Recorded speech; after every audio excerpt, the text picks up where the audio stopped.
នេះជាកូនដែលគ្មានបរិស្ត្រីមានផ្ទៃពោះដោយសារការបន្តពូជដោយកូនដែលកើតមកក៏សុទ្ធតែជាស្រីនេះនាងនារីរីកបានផឹកទឹកទន្លេបង្កើតកូនចំនួនភ្លាមនោះនាងក៏ដឹងថាមានអ្វីមិនឲ្យខ្ញុំផឹកអ្វីនេះមិនមែនទឹកទន្លេម្ដាយកូនខ្ញុំមងគូមិនឲ្យឯងមានកូនទេឯងផឹកថ្នាំយាងយ៉ាងហ៊ូនសាន់អីនាងនារីរីកទើបដឹងថាអ្នកបម្រើជាចារកម្មរបស់ឆ្នាំពោនេះមានតែបរិសក្នុងរឿងព្រេងទេដែលអកុសលបរិសបានរលាយបាត់អស់1000ឆ្នាំពេលនាងនារីរីកគិតថាខ្លួននឹងស្លាប់ដោយភ្លើងក្នុងខ្លួនស្លាប់តែបរិសសម័យថ្មីម្នាក់ធ្លាក់មកទីនេះដោយចៃដន្យឲ្យទៀតគាត់ធ្លាក់សង្កត់ស្លាប់អ្នកបម្រើដែលទើបដាក់តាមពិតបរិសនេះជាយុវជនល្អពីពិភពស្រុកគ្នាដោយសារតែក្មេងប្រុសតូចម្នាក់រត់ឆ្លងភ្លើងយុវជនមិនខ្វល់ពីសុវត្ថិភាពខ្លួនឯងប្រញាប់រុញគាត់ចេញឃើញឡានចិត្តបុកគាត់ខ្សែកនៅលើទ្រូងយុវជនភ្លឺពន្លឺមាសមួយវិនាទីគាត់បានធ្លាក់ចូលនគរស្ត្រីដែលបរិសគ្រប់គ្នាស្រមៃចង់បានអ៊ុយខ្ញុំភ័យស្លាប់កុំខ្វល់ពីគាត់មិនអាចទៅរួចទេបន្ទាប់មកនាងនារីរីកប្រាប់ថាខ្លួនពោលមានតែបរិសក្នុងរឿងព្រេងទេដែលអាចស្រាយឆ្នាំពោយុវជនដែលចិត្តល្អចង់ជួយគ្រប់យ៉ាងក៏ចាប់ផ្ដើមព្យាបាលនាងថ្ងៃបន្ទាប់នាងនារីរីកភ្ញាក់ឡើងឃើញថាខ្លួនមិនហើយមុខកាន់តែភ្លឺថ្លាទើបនាងដឹងថាអ្នកនៅមុខនេះជាបរិសក្នុងរឿងពេលនោះព្រះអង្គម្ចាស់លីននាំទាហានចូលមកគាត់ជាអ្នកនៅពីក្រោយរឿងទាំងអស់កាលពីយប់មិញចង់ដណ្ដើមរាជមិនខ្វល់ជួយស្ត្រីបំពន់នាងនារីពេលឃើញនាងនារីរីកនៅគាត់ឆ្ងល់យ៉ាងខ្លាំងបន្ទាប់មកគាត់និយាយថាយប់មិញមានអសុរកាយធ្លាក់គាត់មកការពារព្រះនាងដើម្បីសវយ៉ាងនេះមានអ្វីចម្លែកអសុរកាយឯណាអស់អ្នកទាំងអស់ចេញទៅគាត់នឹងហើយជាអសុរកាយអញទេដែលជាអសុរកាយខ្ញុំជាមនុស្សអីគាត់ជាអ្វីចម្លែកមីងឈីងវ៉ាងយុវជនមុខអាក្រក់ណាស់ហើយរបស់វាក៏មានដុំពុកធំមួយខ្ញុំក៏សន្និដ្ឋានភ្លាមថាវាជាខ្មោចប្រុសតូចក៏ប្រញាប់ពន្យល់ថាខ្លួនជាមនុស្សប្រុសមិនមែនខ្មោចនេះចេញមកអ្នករាល់គ្នាសុទ្ធតែភ្ញាក់ផ្អើលយ៉ាងព្រោះដូនតាធ្លាប់ទុកបណ្ដាំបើមានប្រុសមកក្នុងនគរស្រីមានគ្រោះមហន្តរាយកើតឥឡូវទន្លេម្ដាយកំពុងរៀងស្ងួតជាសញ្ញាហើយមានអ្នកខ្លះសុំឲ្យនាងម្ចាស់ចាប់ប្រុសតូចនេះដាក់គុកដូច្នេះប្រុសតូចក៏ប្រញាប់ប្រាប់ថាខ្លួនជាព្រះរាជហើយមានឈ្មោះពីរោះថាប្តីខ្ញុំមានវិធីឲ្យនគរស្រីមានកូនបន្តឯងនិយាយអីវង្វេងមិនដែលឮថាគ្មានទឹកទន្លេក៏អាចមានកូនបានឯងមិនដែលឮមិនមែនមានន័យថាមិនពេលខ្ញុំចុះមកផែនដីឋានសួគ៌បានឲ្យខ្ញុំយកគ្រាប់ពូជីវិតមកជាមួយបើបានគ្រាប់ពូជីវិតក៏អាចបង្កើតកូនចៅបន្ទាប់មកនាងម្ចាស់ប្រាប់អស់លោកមិនថាខ្លួនបានមានគុផលដោយជោគជ័យពិតឬមិនពិត10ខែទៀតនឹងដឹងមន្ត្រីម្នាក់មិនព្រមឈប់ទេនិយាយត្រង់តូចមិនអាចដោះស្រាយបញ្ហាទន្លេម្ដាយនេះម្ចាស់ត្រូវដោះឲ្យក្រោះឲ្យព្រះអង្គម្ចាស់ជើងឯកល្អខ្ញុំព្រមតាមឯងរកព្រះរាជបុត្រាគុំប្រញាប់ពេកត្រូវការទឹកទន្លេម្ដាយត្រូវតែវាឈ្នះតបបាន100000នាក់ព្រះអង្គម្ចាស់ថាម៉េចដូច្នេះព្រះរាជបុត្រាជាទេវតាចុះមកតប100000នាក់ខ្លាចអីចាមិនដឹងព្រះរាជបុត្រាត្រូវការពេលប៉ុន្មានថ្ងៃទៅវាឯងថា10ថ្ងៃល្អទេសម្រាប់ដូច្នេះព្រះរាជបុត្រាគុំនិយាយរញ៉េតបបានពូកែប្រយុទ្ធណាស់តបបាន100000ស្មើនឹងតបយើង30វាឈ្នះក្នុង10ថ្ងៃមិនអាចទេតប100000សម្រាប់ខ្ញុំដូចជាដេយ៉ាត់ក្នុងរយៈពេល20ថ្ងៃបើអញរាល់គ្នាមិនដណ្ដើមយកភ្នំវូលីនវិញទេត្រូវដោះអាក្រោះចាំបន្តិចព្រះរាជបុត្រាដ៏ថ្លៃតើអ្នកមានរឿងអីទៀតបើខ្ញុំអាចវាឈ្នះតបបានខ្ញុំមានតែសំណើតូចមួយគឺឲ្យព្រះអង្គឲ្យខ្ញុំធ្វើជាស្ដេចប្រជាជនមួយយប់នាងហ៊ានណាស់ហ៊ានមកលេងជាមួយខ្ញុំអញ្ចឹងព្រះអង្គខ្លាចខ្ញុំរឿងអីល្អខ្ញុំព្រមតាមហើយតែខ្ញុំស្មានថាអ្នកគ្មានឱកាសទេបន្ទាប់មកប្រុសនោះក៏កាន់វត្ថុបុរាណត្រៀមវិលទៅខ្សែគាត់មិនដឹងថាត្បូងនេះត្រូវការលក្ខខណ្ឌអ្វីខ្លះទើបតែអ៊ូធំពេកបើធ្វើមិនបានមិនត្រឹមតែនាងរាជិនីថែមទាំងជីវិតខ្លួនឯងក៏ត្រូវបាត់បង់កំពុងអស់សង្ឃឹមស្រាប់តែជើងរអិលធ្លាក់ពីលើជណ្ដើរមកក្រោមចៃដន្យឲ្យបានបើកត្បូងបើកទ្វារវិមាត្រនៅពីមុខអត់អីទេមិនមែនទេអាចកំបាំងធ្វើដំណើរកាត់សម័យវិលទៅសម័យទំនើបវិញប្រុសនោះលក់ត្បូងពេជ្រភ្លាមត្រៀមទិញអាវុធយកទៅវិញម្ខាងទៀតម៉ង់គោ100000នាក់បានវាចូលមកដល់មាត់ទ្វារតែគោស្រីមិនទាន់ឃើញប្រុសនោះត្រឡប់មកវិញដោយគ្មានជំរឿសនាងរាជិនីដឹកនាំតបស្លាប់300យើងម៉ង់គោគោរពអំណាចខ្ញុំអាចឲ្យគោចៅមានឱកាសបានគោចៅមានអ្នកឈ្នះខ្ញុំក្នុងការប្រកួតមួយខ្ញុំនឹងដកតបបើចាញ់អ្នកត្រូវបើកទ្វារចុះចាញ់ព្រះអង្គឥឡូវគ្មានជំរឿផ្សេងទេខ្ញុំនឹងអបអ្នកដែលស្លាប់ដើម្បីខ្ញុំជីងវៃគិតថាទូចាញ់ក៏អាចការពារខ្លួនតែពេលប្រយុទ្ធគ្នាទើបដឹងថាស្ដេចម៉ង់គោក្រោមការវាយដាវឈាមទម្ងន់100គីឡូជីងវៃទ្រាំមិនបានសម្បីតែ2ដងក៏ចាញ់ឃើញស្ដេចម៉ង់គោខ្លាំងដូច្នេះមន្ត្រីទាំងអស់ប្រឹងប្រាប់នាងរាជិនីឲ្យចុះយ៉ាងហោចណាស់ក៏មិនស្លាប់ពេលនោះប្រុសនោះជិះម៉ូតូដល់តាន់ពេកបើកបង្វិល88ជុំកណ្ដាលពេលឈប់ស្ងាត់គាត់យកមីក្រូហ្វូនស្រែកទៅស្ដេចម៉ង់ស្រីខាងមុខសួស្ដីខ្ញុំជាសន្តិជនគោចៅអ្នកអាចហៅខ្ញុំតាមឈ្មោះប្តីនេះជាអ្វីនេះជាមនុស្សឬអីកញ្ចឹងក្វែងដូចបងអូយគួរឲ្យស្អប់ណាស់ព្រួយឡើងពេញខ្ញុំធ្លាប់សើចចំអកអ្នកស្អាតបែបនេះដែរស្រីដូចស្រមោចឯងចេះមើលសម្រស់អីបងស្រឡាញ់គុំនិយាយបំផន់លោកថៅកែគេនិយាយយូរហើយអ្នកជាអារក្សបុរាណហើយថាប្រុសគិតតែពីរឿងក្រោមចង្កេះឯងនឹងហ៊ានធ្វើជាសាក់សីអីគួរឲ្យចង់លបួងណាស់អ្នកណាពាក់ស្បែកខ្មៅកាន់រំពាត់បើស្រុកចៅឯងគ្មានអ្នកឈ្នះខ្ញុំទេចូលចុះចាញ់តាមកិច្ចព្រមព្រៀងបើមិនអញ្ចឹងទេខ្ញុំចូលក្រុមសម្រាប់គ្មានសោះអ្នកណាថាគ្មានអ្នកឈ្នះខ្ញុំជាសាក់សីមិនទាន់ចេញព្រះករុណាសូមអនុញ្ញាតចុះខ្ញុំទុកចិត្តអ្នកស្រុកចៅយើងធំធេងត្រូវឲ្យអារក្សចេញមុខស្រុកចៅយើងមានកិត្តិយសខ្លាចគេសាច់ពេញពិភពលោកតាមពិតព្រះករុណាឆ្លាតណាស់ឯងចុះចាញ់មិនខ្លាចគេសាច់ទេហេតុអីខ្ញុំច្បាំងទៅជាគេសាច់ថ្ងៃនេះឲ្យឯងឃើញសាក់សីនេះឈ្នះស្រីព្រៃនោះយ៉ាងម៉េចឯងហ៊ានឈ្នះខ្ញុំសុបិនឃើញហើយខ្ញុំមិនត្រឹមតែឈ្នះឯងទេតែខ្ញុំ5រាមដៃតែមួយសប្បាយណាស់ព្រះករុណានេះហើយអារក្សធ្វើឲ្យស្រុកចៅយើងអាម៉ាស់ស្រុកចៅឯងពឹងអ្នកនឹងធ្វើស្ដេចឯងហ៊ានភ្នាល់ជាមួយខ្ញុំទេបើខ្ញុំឈ្នះឯងដោយម្រាមដៃមួយឯងត្រូវមកជាមួយធ្វើជាអ្នកបម្រើមួយថ្ងៃលោកថៅកែភ្នាល់ជាមួយបើឯងចាញ់លោកថៅកែយកឯងធ្វើធម្មពល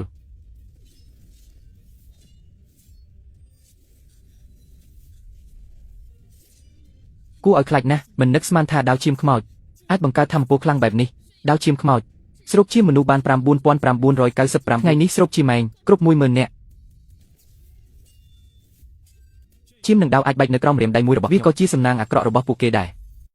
នេះមិនអាចទៅរួចនេះជាអាវុធកម្ពុជារបស់ទ្វីបអាវុធកម្ពុជារបស់ទ្វីបឈ្នះហើយឈ្នះពិតប្រាកដខ្ញុំថាហើយថាប្តីនឹងមកជួយយើងបឹងឈីងវ៉ាងលូសៀវឥឡូវនេះឯងមានអ្វីនិយាយទៀតឈាមយើងគៀងត្រូវបានបំបែកដោយរាមដៃមួយរបស់សេងស៊ឺឥឡូវនេះឯងនៅហ៊ានចោទសេងស៊ឺថាជាអ្នកអាក្រក់ទៀតទេលោកវ៉ាងសុំទោសផង ទោះបីខ្ញុំប្រើតែ1ភាគ10នៃកម្លាំងក៏នៅតែបំបែកអាវុធរបស់លោកអីយ៉ាងរឹមដៃមួយមិនមែនជាអាវុធលាក់ពីក្រោយខ្នងខ្ញុំមើលមិនឃើញអ្នកអាក្រក់គ្មានអ៊ីនហ៊ានប្រើអាវុធលាក់ថោកទាបណាស់ចាគាត់ប្រើតែវិធីថោកទាបនេះខុសច្បាប់រាប់មិនបានទេអ្នកទាំងពីរទោះជាអ្នកក៏មិនចាំបាច់ធ្វើឲ្យឯងអ្នកអាក្រក់គុំនិយាយខុសអ្នកណាជាអ្នកយើងគ្រាន់តែបដិសេធវិធីថោកទាបរបស់ត្រូវហើយយើងស្មោះត្រង់នឹងលោកចៅអ្នកអាក្រក់ធ្វើឲ្យយើងបាត់មុខយើងក៏មិនសប្បាយចិត្តដែរប្រកួតមុខតបមិនដែលមានច្បាប់ហាមប្រើអាវុធលាក់ទេនាងយ៉ាងអញចាញ់ហើយគួរតែដកតបរួចមកកំដរក្រែព្រះបុត្រាទេអូយលោកវាងគ្រាន់តែបាក់អាវុធមួយប៉ុណ្ណោះឯងគិតថាឈ្នះហើយគួរឲ្យអស់សំណើចណាស់ការភ្ញាក់ដឹងខ្លួននេះម៉ាន់វាងសិនបានដល់កម្រិតធានក្នុងរឿងអ្នកជំនាញឋានសុខដំបងរបស់ទ្វីបចិនបានម៉ាន់វាងពិតជាគ្មានគូប្រជែងកម្រិតធាននេះនៅតែជាពិភពអមតៈរឿងនេះធំហើយឡុងសាំងវូជីកៃធានតាងប្រាប់គាត់ថាខ្ញុំនឹងសម្លាប់គាត់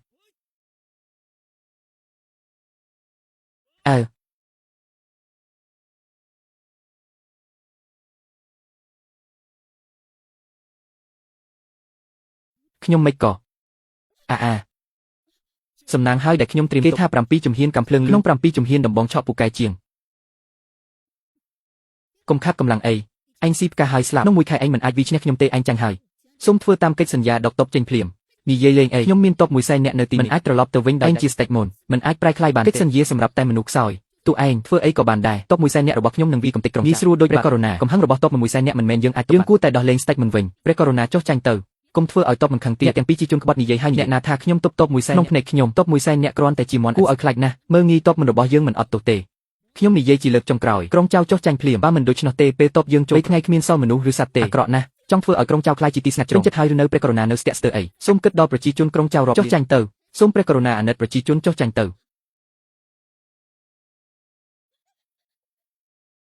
ឯងនិយាយហើយនិយាយទៀតអត់និយាយទៀតខ្ញុំនឹងសម្លាប់ឯងទាំងអស់គ្នាមិត្តត្រៀមហើយឬនៅត្រៀមហើយបាញ់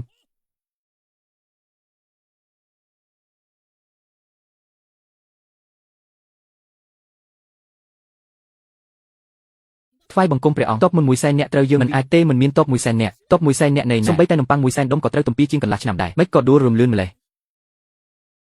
សម្ដេចឲ្យទទួលការពិតទៅខ្ញុំទៅងូតទឹកស្អាតមិនបានទិញផ្ទះឲ្យខ្ញុំចាំខ្ញុំសួរអ្នកនោះទាំងអស់ព្រះអង្គម្ចាស់ឈិងជាបុត្រក្រិតធ្ងន់របស់ព្រះអង្គចៅព្រះចៅក៏សម្លាប់គាត់ភ្លាមព្រះរាជបុត្រទៅសម្លាប់នៅស្រះទឹកវិញ្ញាណព្រះរាជបុត្រជាកូននៃស្ថានសួគ៌បងស្រីរាជវង្សដេកកម្ដៅក្រែឲ្យក៏មិនមែនជាការបន្ទាបបង្អាប់គិតបងស្រីកុំបង្ខំខ្ញុំម្ដងទៀតក៏បន្ទាបបង្អាប់គិតយុះរាជវង្សតបពីមើលអ្នកមិនឃើញប្រហែលជាមិនស្ថិតស្ថេរប្អូនស្រីរាជវង្សមិនមានអាវុធវេទមន្តនៅក្នុងដៃតើខ្លាចតបមួយលានអ្វីគ្រប់គ្រាន់ដើម្បីធ្វើឲ្យចិត្តអាក្រក់ណាស់មានអាវុធវេទមន្តពីអ្នកនោះចាប់ផ្ដើមមានទំនុកចិត្តហើយធ្វើម៉េចតើត្រូវទៅដេកកម្ដៅក្រែឲ្យអ្នកនោះមែនទេវាងយ៉ាងដល់ពេលនេះអញគួរតែប្រគល់តបទាំងអស់ឲ្យព្រះចៅដើម្បីជៀសវាងការអាម៉ាស់អញថាអីវាងយ៉ាងអ្នកឆ្លាតដឹងកាលៈទេសៈ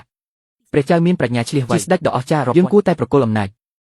ក្រៅពីនេះព្រះចៅខ្ញុំបម្រើចាស់ក៏ត្រៀមប្រគល់គ្រួសារឲ្យព្រះអង្គដែរក្រោមការគ្រប់គ្រងរបស់ព្រះអង្គរដ្ឋប្រកាសជាមានភ្លៀងធ្លាក់តាមរដូវប្រទេសសុខសន្តិភាពល្អណាស់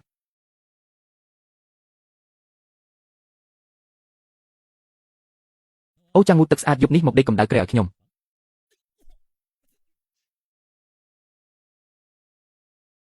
បងលើកនេះអរគុណបងណាស់យើងប្រទានឲ្យអេងរៀបការជាមួយគ្នាបៃស៊ីត្រឡប់ចូលរាជវាំងអីទេខ្ញុំជិះសេះ BM វិញសេះ BM អញកុំបោកខ្ញុំនេះមិនមែនសេះទេវាឈ្មោះ BM មិនមែនសេះពិតមិនអីទេអញយល់ថាវាជាយានជំនិះរបស់ពួកទេចង់ទៅឆ្ងាយបានមួយថ្ងៃ1000លីពិតជាអស្ចារ្យម្លេះទេចង់ឡើងមកសាកល្បងទេល្អហាបងបើកឡានពូកែណាស់ខ្ញុំកោតសរសើរអ្នកណាស់ហាបងមានរឿងអីអត់ទេអបខ្ញុំនិត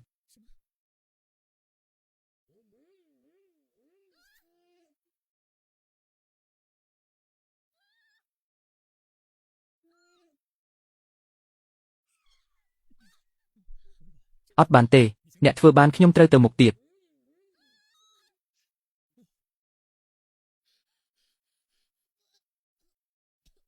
ជឿថាបន្ទាប់ពីខ្ញុំធ្វើចលនានេះគាត់នឹងកោតសរសើរខ្ញុំរហូតថ្ងៃនេះជាថ្ងៃផ្កាយធ្លាក់8មនុស្សដែលកើតឡើង483ឆ្នាំម្ដងតោះយើងសូមពោគ្នាសូមឲ្យពន្លឺផ្កាយឆ្ងាយធ្វើជាសាក្សីស្នេហ៍យើង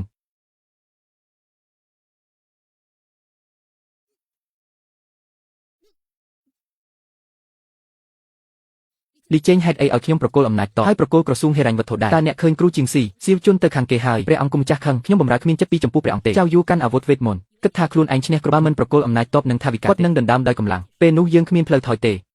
ចុះធ្វើម៉េចឬយើងមើលចៅយូធំឡើងពេលគាត់គ្រប់គ្រងស្ថានភាពមុនគេគាត់នឹងយកយើងទាំងពីរគាត់គ្មានឱកាសនោះទេខ្ញុំរៀបផែនការរួចហើយនៃដូចម្ដេច អាវុធវេទមន្តពិតជាឲ្យចៅយួរមានកម្លាំងតបខ្លាំងប៉ុន្តែប្រទេសនេះមិនអាស្រ័យតែកម្លាំងតបទេវាមិនគ្រប់គ្រាន់ទេអ្នកថាចៅយួរមិនចង់ដណ្ដើមអំណាចទេខ្ញុំនឹងឲ្យគាត់ដឹងពីអារម្មណ៍ភ្លើងឆេះគ្រប់ទេស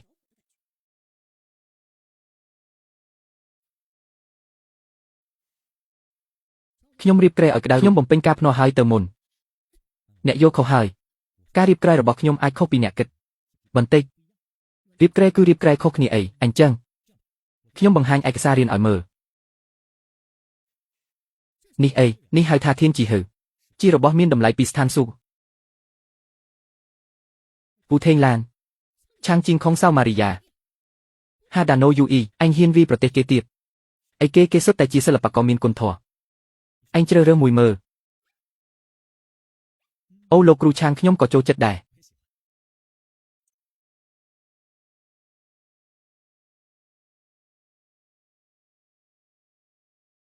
មើលមិនបានទេហេតុអីអញយករបស់គូស្អប់មកភាពយន្ត1 ម៉ោងកន្លះអញមើលចប់ហើយទើបថាគូស្អប់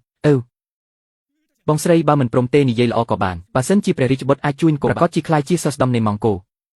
អ្នកណាថាខ្ញុំ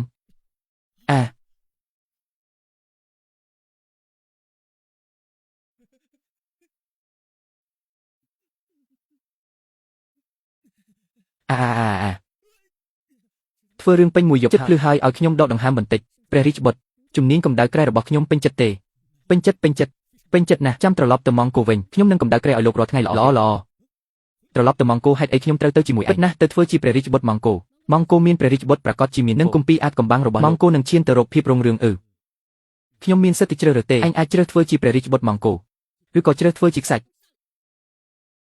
តស៊ូបន្តិចមិនបានទេអីបើឯងមិនអាចជារបស់ម៉ង់កូទេកុំបន្ទោសខ្ញុំមិនបានថាមិនព្រមទេខ្ញុំស្រឡាញ់ឯង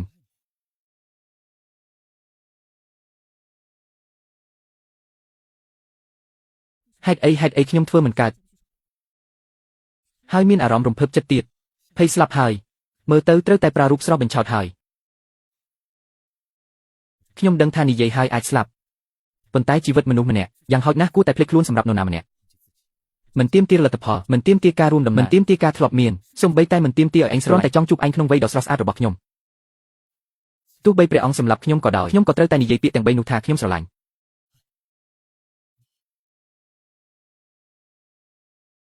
អ្នកបានខ្លាយជាផ្នែកមួយនៃព្រលឹងខ្ញុំហើយស្រមោលខ្ញុំមានស្រមោលអ្នកសម្លេងខ្ញុំមានសម្លេងអ្នកចិត្តខ្ញុំមានចិត្តអ្នកភ្លៀងមិនអាចគ្មានទឹកបានមនុស្សមិនអាចគ្មានសេចក្តីក្លាហានបានទេខ្ញុំមិនអាចគ្មានអ្នកបានទេខុសហើយចុះហេតុអ្វីអ្នកមិនព្រមទៅជាមួយខ្ញុំជាស្ដេចធំពេកដូច្នេះខ្ញុំត្រូវតែដោះស្រាយរឿងនៅទីនេះទើបខ្ញុំអាចនៅជាមួយព្រះអង្គដោយគ្មានកង្វល់ពិតមែនទេចិត្តខ្ញុំចំពោះព្រះអង្គមេឃនិងដីអាចធ្វើសាក្សីបាននៅលើមេឃសូមធ្វើជាបក្សីស្នេហ៍នៅក្រោមដីសូមធ្វើជាមេឃឈើជាប់កាន់ដៃអ្នកហើយនៅជាមួយគ្នារហូតដល់ចាស់ខ្ញុំរងចាំអ្នកលោកសេងស៊ឺសូមអញ្ជើញទៅរីកមានរឿងធំកើតឡើងហើយ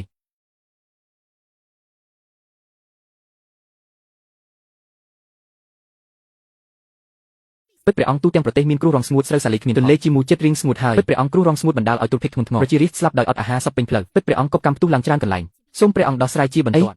ត្រូវតែប្រញាប់ជួយសង្គ្រោះគ្រូបងស្រីភ្លេចហើយឬក្រសួងហិរញ្ញវត្ថុនឹងតបស្ថិតនៅក្នុងដៃអញ្ចឹងក្រសួងហិរញ្ញវត្ថុត្រូវចេញថវិកាភ្លាមកំពុងចែកស្រូវហើយពិតព្រះអង្គក្រសួងហិរញ្ញវត្ថុគ្មានលុយក្រសួងហិរញ្ញវត្ថុមិនក៏គ្មានលុយព្រះអង្គតាំងពីព្រះអង្គឡើងសោយរាជមកទូទាំងប្រទេសមានសង្គ្រាមនិងកប់កម្មឥតឈប់ក្រសួងហិរញ្ញវត្ថុអស់លុយមិនត្រឹមតែគ្មានលុយថែមទាំងខ្វះខាតជាង3សែនតាលីងសូមព្រះអង្គបំពេញឲ្យបានឆាប់អញ្ចឹងត្រូវបញ្ជូនតបទៅគ្រប់គ្រងភ្លាមកំហឹងប្រជារាស្ត្រកំពុងផ្ទុះឡើងពិតព្រះអង្គរឿងធំហើយតបពី10000នាក់ដែលព្រះអង្គទើបតែបង្កើតព្រោះគេមិនទាន់បានប្រាក់ខែចិត្តវាចូលព្រះបរមរាជវាំងមែនទេអីតបបេះបោរឿងនេះធ្វើម៉េចទៅបានបងស្រីរាជវង្សសូមអញ្ជើញចេញមុខទប់ស្កាត់កងទ័ពភូពាន់ឲ្យខ្ញុំចេញមុខផងមិនមែនមិនបានទេតែមិនបាច់សុំគេឲ្យនាឡិកាមួយមកវិញទេ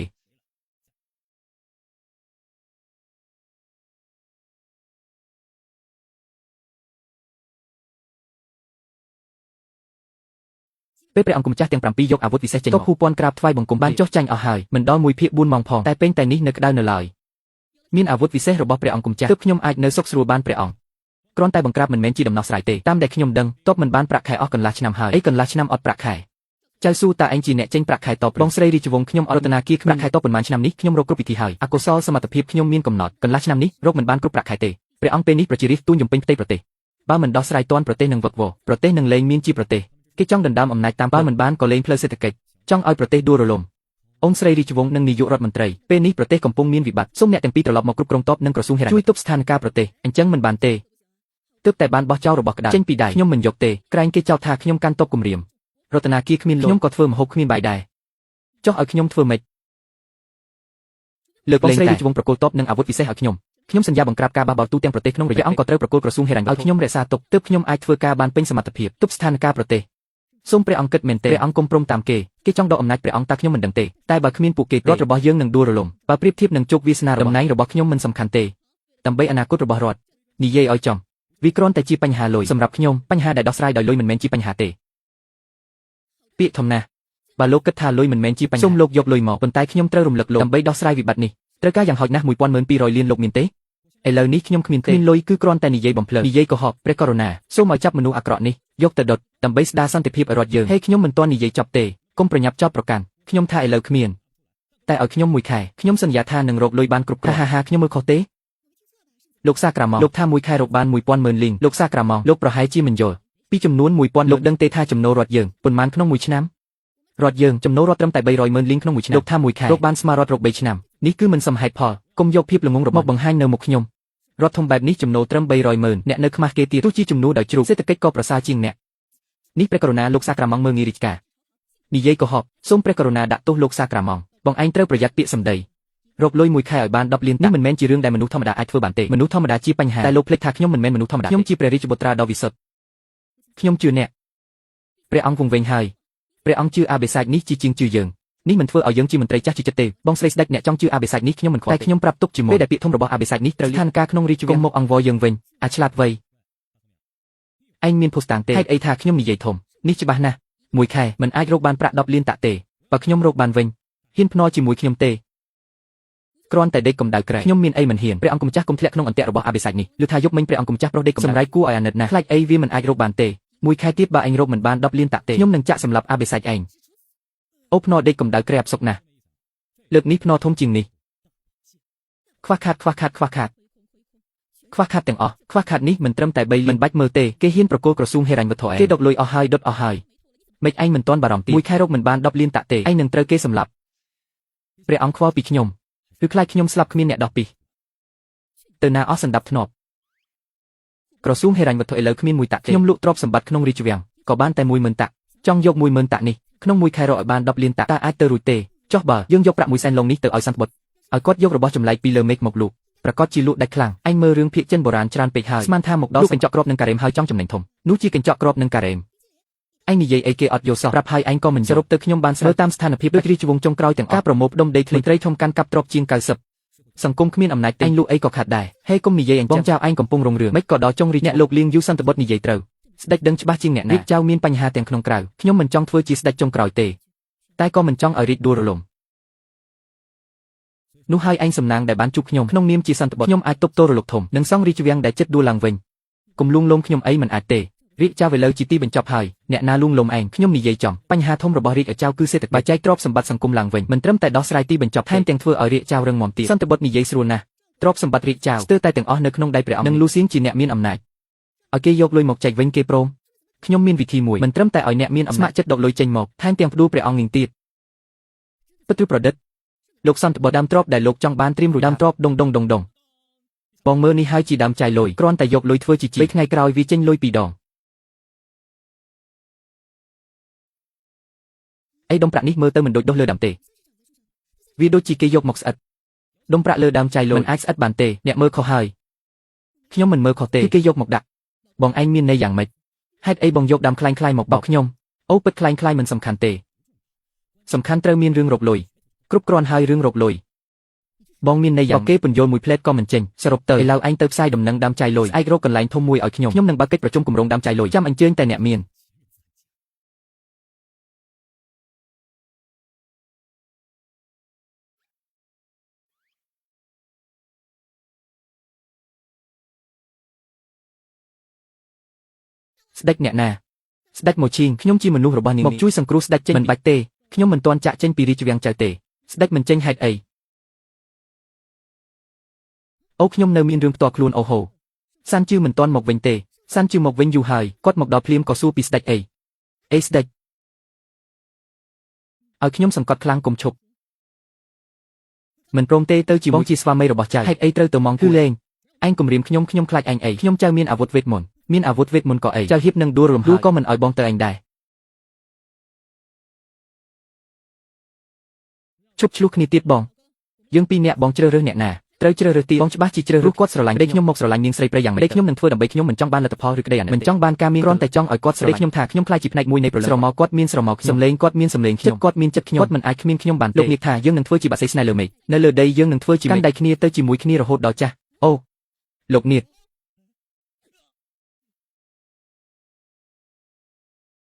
សេពអស់ហើយឬដើមលុយនោះពិតប្រាកដទេដើមលុយត្រូវបានការពារយ៉ាងខ្ញុំមិនអាចចូលទៅចិត្តតែតាមការសង្កេតដោយឃើញថាដើមលុយមិនទាន់ដុះប្រាក់ទេខ្ញុំគិតថាវាคล้ายហាហាខ្ញុំថាហើយមិនអាចមានដើមលុយបែបនេះទេថ្ងៃស្អែកពិធីដាំដើមលុយនឹងបង្ហាញពួកគេតើបានជួយព្រះម៉ាន់ចេញហើយឬរីកាទៅអគ្គមន្ត្រីគាត់បដិសេធមិនចាក់ចេញថានៅមានកិច្ចការឯកជនខ្លះត្រូវដល់អញ្ចឹងព្រះអង្គម្ចាស់អគ្គមន្ត្រីខ្ញុំឃើញអ្វីមួយចម្លែកអីគេនៅក្នុងទន្លេទេវៈរបស់ព្រះរាជខ្ញុំឃើញឈ្មោះចម្លែកខ្លះដូចជាមូតូរ៉ាងអូគីណាវ៉ាបូតាណូយ៉ូគីអូសាវ៉ាម៉ារីយ៉ាសុទ្ធតែស្រីជប៉ុនមូតូអូគីបូតាអូសាគឺជាជប៉ុនតារាល្បី4រូបតើអរិយនេះភ្ជាប់ជាមួយជប៉ុនឬចង់ខ្លាយជាអ្នកមានលឿនទេចង់ឲ្យទ្រព្យឲ្យកើនឡើងទ្វេដងក្នុងរយៈពេល3ថ្ងៃទេឥឡូវនេះក្តីស្រមៃរបស់អ្នកនឹងខ្លាយជាការពិតព្រះរាជបុត្រានាំដើមលុយពីលើមេឃមកគ្រាន់តែប្រើមាសប្រាក់ពិតជី3ថ្ងៃនឹងផលិតទ្រព្យទ្វេដងពេលនោះរដ្ឋយកតែ 2% ជាថ្លៃសេវានៅសល់ជារបស់អ្នកទាំងអស់ពិតជាល្អមែនមានដើមលុយពិតប្រាកដមែនដុះលុយបានមែនទេពិតប្រាកដណាស់សូមមើលនេះហើយជាដើមលុយព្យួរពេញទៅដោយមាសប្រាក់អូយធានាថាវិនិយោគ 1000 បាន 2000វិនិយោគ 1000 បាន 2000ឯងនៅចាំអីទៀតធ្វើម៉េចជឿថាវិនិយោគ 1000 នឹងបាន 2000បើវាមិនឡើងច្រើនឡើងហើយមិនឲ្យលុយយើងវិញអូសួរល្អណាស់មានព្រះរាជសាររបស់ព្រះនាងអធិរាជនៅទីនេះជាការធានាពីរដ្ឋបើអ្នកមិនបានលុយខ្ញុំសន្យាសងពេញនេះជាឱកាសមាសធ្លាក់ពីលើមេឃយើងនៅចាំអីទៀតខ្ញុំវិនិយោគ 1000 ខ្ញុំ 2000 តើខ្ញុំវិនិយោគ 3000 តើខ្ញុំ500តើកុំប្រញាប់មកម្ដងមួយកុំជឿគាត់អីទាំងអស់គ្នាគាត់ជាអ្នកបោកពិតឬខ្លែងហេតុអីជួបអញទៀតហើយមកដេញតាមមិនឈប់អញខ្លាចគេដឹងការពិតមែនទេអញ្ចឹងខ្ញុំត្រូវជឿអ្នកណាអ្នកទាំងអស់គ្នាជាពលរដ្ឋនេនកោខ្ញុំសន្យាដោយកិត្តិយសព្រះអង្គម្ចាស់នាងឈិនដើមលុយគ្មានទេគាត់ចង់បោកលុយអ្នក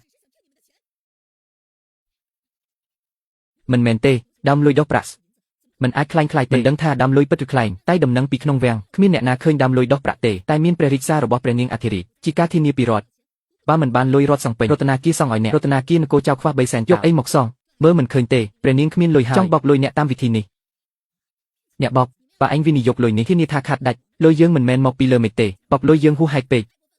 អ្នកបោក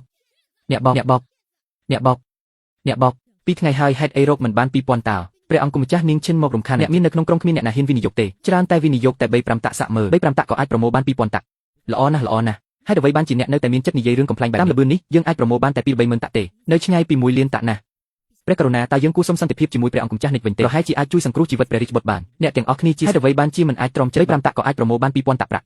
បង្ហាញថាមានអ្នកមានប្រហែល400ទៅ500បានវិនិយោគក្នុងគម្រោងពេលពួកគេចាប់ផ្ដើមរកចំណេញពួកគេនឹងកាន់តែចាប់អារម្មណ៍អ្នកដែលចង់វិនិយោគឈោអ្នកដែលមកយកប្រាក់ចំណេញសូមឈោជួឲ្យមានរបៀបរៀបរយកុំញ៉ៃញ៉ៃអូបានប្រាក់ពិតមែនមិនមែនខ្លាញ់ទេបានប្រាក់ពិតតើមានដើមលុយពិតមែនឬព្រះអង្គម្ចាស់និងមន្ត្រីទាំងអស់ថានេះជាការបោកប្រាស់អ្នកទាំងអស់គ្នាមិនទាន់យល់ទេពួកគេមិនចង់ឲ្យអ្នករកលុយទេពួកគេមិនចង់ឲ្យយើងរកលុយហេតុអ្វីរឿងសាមញ្ញបែបនេះអ្នកមិនទាន់យល់ទេលុយភាគច្រើនស្ថិតនៅក្នុងដៃមន្ត្រីធំនិងអ្នកមានធំបើអ្នករកលុយបានច្រើននោះលុយរបស់ពួកគេក៏នឹងធ្លាក់ថ្លៃត្រូវហើយខ្ញុំមិននឹកស្មានដល់ពួកមន្ត្រីដែលស៊ីសំណុកទាំងនេះពិតជាគ្មានចិត្តល្អទេលើកនេះខ្ញុំនឹងវិនិយោគខ្ញុំវិនិយោគ 1000ខ្ញុំវិនិយោគ 800 តាក់សូមអ្នកទាំងអស់គ្នាស្ងាត់សិនខ្ញុំមានរឿងត្រូវប្រកាសដើម្បីអរគុណចំពោះការគាំទ្រនិងរៀបចំកម្មវិធីលើកទឹកចិត្តអ្នកប្រើប្រាស់អ្នកណានាំអតិថិជនថ្មីមកម្នាក់នឹងទទួលបានកម្រៃ10ពីចំណេញរបស់អតិថិជននោះអីមានកម្រៃមិនមែនជាការរកលុយខ្ញុំនឹងទៅនាំម៉ាក់ខ្ញុំមកភ្លាមខ្ញុំនឹងនាំញាតិសន្តានទាំងអស់មករកលុយជាមួយគ្នាមានបញ្ហាធំសូមអរគុណព្រះរាជបុត្រដែលឲ្យយើងរកលុយបានព្រះរាជបុត្រាទ្រង់យូរអង្វែងព្រះជន្មាយុព្រះរាជបុត្រាទ្រង់យូរអង្វែងព្រះជន្មាយុ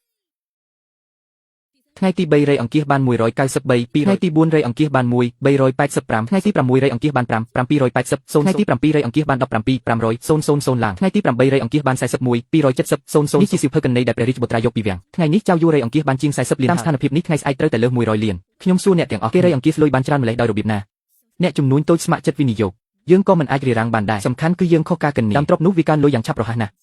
់ចាស់ត្រូវហើយកុំធ្វើពុតជាមិនដឹងជាមួយមនុស្សនៅទីនេះគ្រប់គ្រងទ្រព្យសម្បត្តិ80នៃរដ្ឋចៅអ្នកមិនបានវិនិយោគលុយទេចុះហេតុអ្វីបានជាគេរៃអង្គាសទេគ្មានទេខ្ញុំមិនបានវិនិយោគខ្ញុំក៏មិនបានយើងធ្វើរឿងបែបនេះយ៉ាងម៉េចកើតពួកកំសាកចេញទៅទាំងអស់គ្នាលុយនេះមិនវិលយើងក៏មិនវិលដែរត្រូវទេអ្នកណាខ្លះចង់បាត់លុយថ្ងៃស្អែកខ្ញុំវិនិយោគ800,000 ឡើងអ្នកនឹងបានលើកនេះខ្ញុំបន្ថែម 1000,000 ឡើងទៀត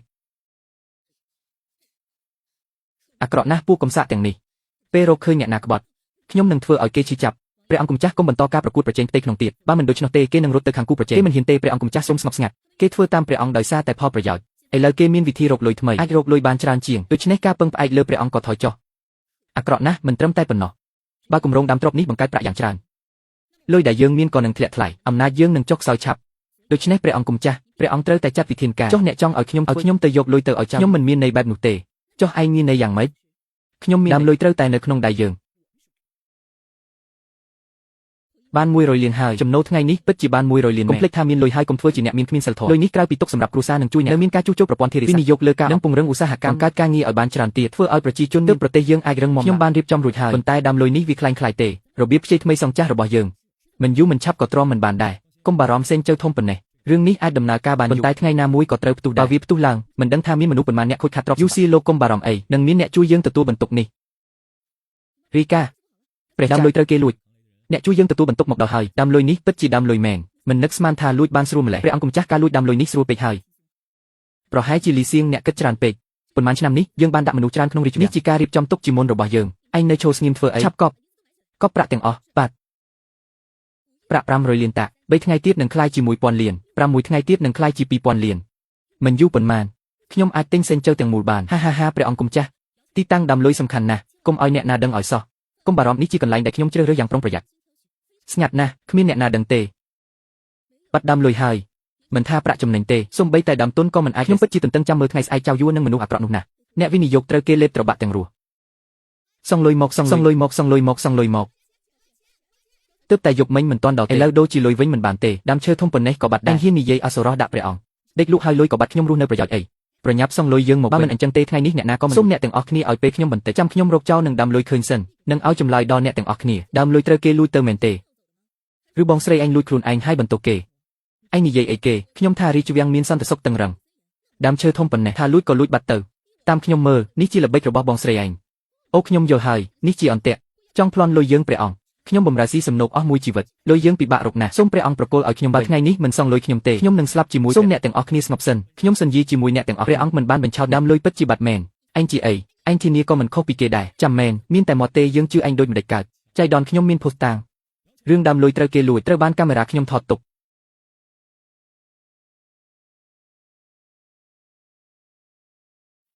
អូឯងនឹងហើយព្រះអង្គម្ចាស់មិននឹកស្មានថាឯងលួចដើមលុយ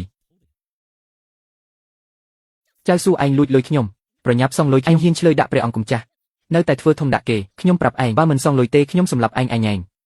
មិនសងលុយវីអញ្ចឹងទៅចោលបើប្រុសម្នាក់មិនសងលុយវិញចាំវីខ្ញុំត្រឡប់មកវិញបើគាត់មិនសងចាំវីស្លាប់គ្រាន់តែមួយតោប្រាក់ទេអត់ខ្ញុំនៅចេញបានចាំដើមលុយដោះប្រាក់ចេញអញ្ចឹងខ្ញុំមាន1000លានឲ្យគេ1000លានព្រះអង្គម្ចាស់អីក៏ថាព្រះអង្គអស់ហើយអស់ទាំងអស់ហើយឯងចេះនិយាយអត់អ្នកណាអស់ព្រះអង្គម្ចាស់មិនល្អលោកយ៉ាងអ្វីដែលអ្នកឈ្នះគឺខ្លាញ់យើងត្រូវគេបោកខ្លាញ់អីមានរឿងអីឯងគិតពីខ្ញុំនឹងហើយកុំនិយាយរញ៉េញ៉ៃប្រយ័ត្នខ្ញុំចាប់ឯងជាបន្ទុកព្រះអង្គម្ចាស់ឥឡូវត្រូវកាត់សាច់ចេញហើយទៅជីកយកប្រាក់ដែលកប់ក្រោមដើមលុយសងឲ្យអ្នកទាំងនេះប្រាក់ទាំងនោះត្រូវគេលួចអស់ហើយឯងថាអីនោះជាទ្រព្យសម្បត្តិទាំងអស់របស់ខ្ញុំលួចអស់ហើយអីលុយខ្ញុំចុះលុយយើងវិញធ្វើម៉េចលុយយើងក៏បាត់ដែរអត់ចុះលុយយើងវិញត្រូវធ្វើម៉េចអូលុយខ្ញុំបាត់អស់ហើយអ្នកទាំងអស់គ្នាកុំតន់ពិបាកលោកយូឌីមានចិត្តមេត្តាសម្រាប់ចិត្តឲ្យលុយអ្នកលោកយូឌីចេញលុយខ្លួនឯងសងឲ្យឯងនិយាយរញ៉េញ៉ៃហេតុអីយើងត្រូវចេញលុយព្រះអង្គតើព្រះអង្គមិនគិតថានេះជាឱកាសល្អទេព្រះអង្គយើងធ្វើបែបនេះដាក់ព្រះអង្គនៅតែចង់ជួយព្រះអង្គបើព្រះអង្គអាចសងលុយនេះឲ្យខ្ញុំបម្រើចាស់នឹងដើរតាមព្រះអង្គគត់ទៅពីថ្ងៃនេះទៅយើងសុខចិត្តតាមព្រះអង្គអស់ពីចិត្តព្រះអង្គមានព្រះជន្មយឺនយូរគាត់និយាយផ្លោកលើសពី1000លានតោចេញមកពីណាបានមែនហើយយើងឯងលុយច្រើនម្លេះកុំបារម្ភរឿងនេះនាំគ្នាយកប្រាក់ម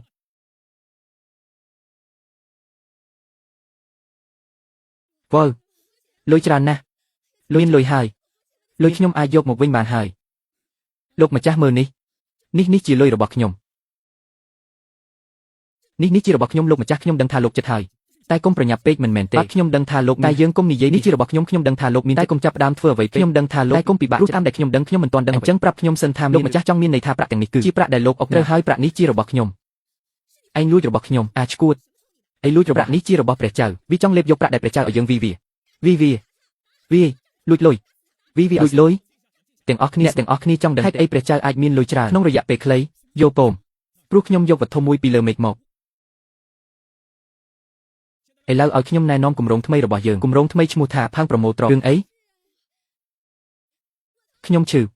ព្រះអង្គម្ចាស់ជាទីគោរពព្រះអង្គម្ចាស់ជាទីព្រះអង្គម្ចាស់ជាទីព្រះអង្គម្ចាស់ជាទីគោរពព្រះអង្គម្ចាស់ជាទីគោរពពួកឯងល្ងងមិនទាន់ដឹងទេព្រះអង្គដែលឯងគោរពគឺជាជនជាតិជប៉ុនធម្មជាតិវាច្បាស់ហើយអាក្រក់ព្រះអង្គម្ចាស់មិនអាចអាក្រក់ទេឯងថាអីព្រះអង្គម្ចាស់ជាទេវតាចុះមកមិនអាចជាអរិយទេឯងចង់ឃើញភស្តុតាងទេអត់ទេមើលព្រះអង្គម្ចាស់ក្នុងនេះជាភស្តុតាងដែលព្រះអង្គភ្ជាប់ជាមួយជនជាតិឡាវមេតបឈ្មោះអូគីណាវ៉ាប៉ូដូណូសាវ៉ាមូរ៉ាប្តីខ្ញុំជឿឯងមែនឯងហ៊ានភ្ជាប់ជាមួយសាមូរ៉ៃទេនេះគ្រាន់តែជារឿងចៃដន្យពួកគេប្រាប់អ្នកអំពីមិនតាក់ទងនឹងពួកសាមួយរបស់ពួកគេទេខ្ញុំមិនចង់ចុចទេ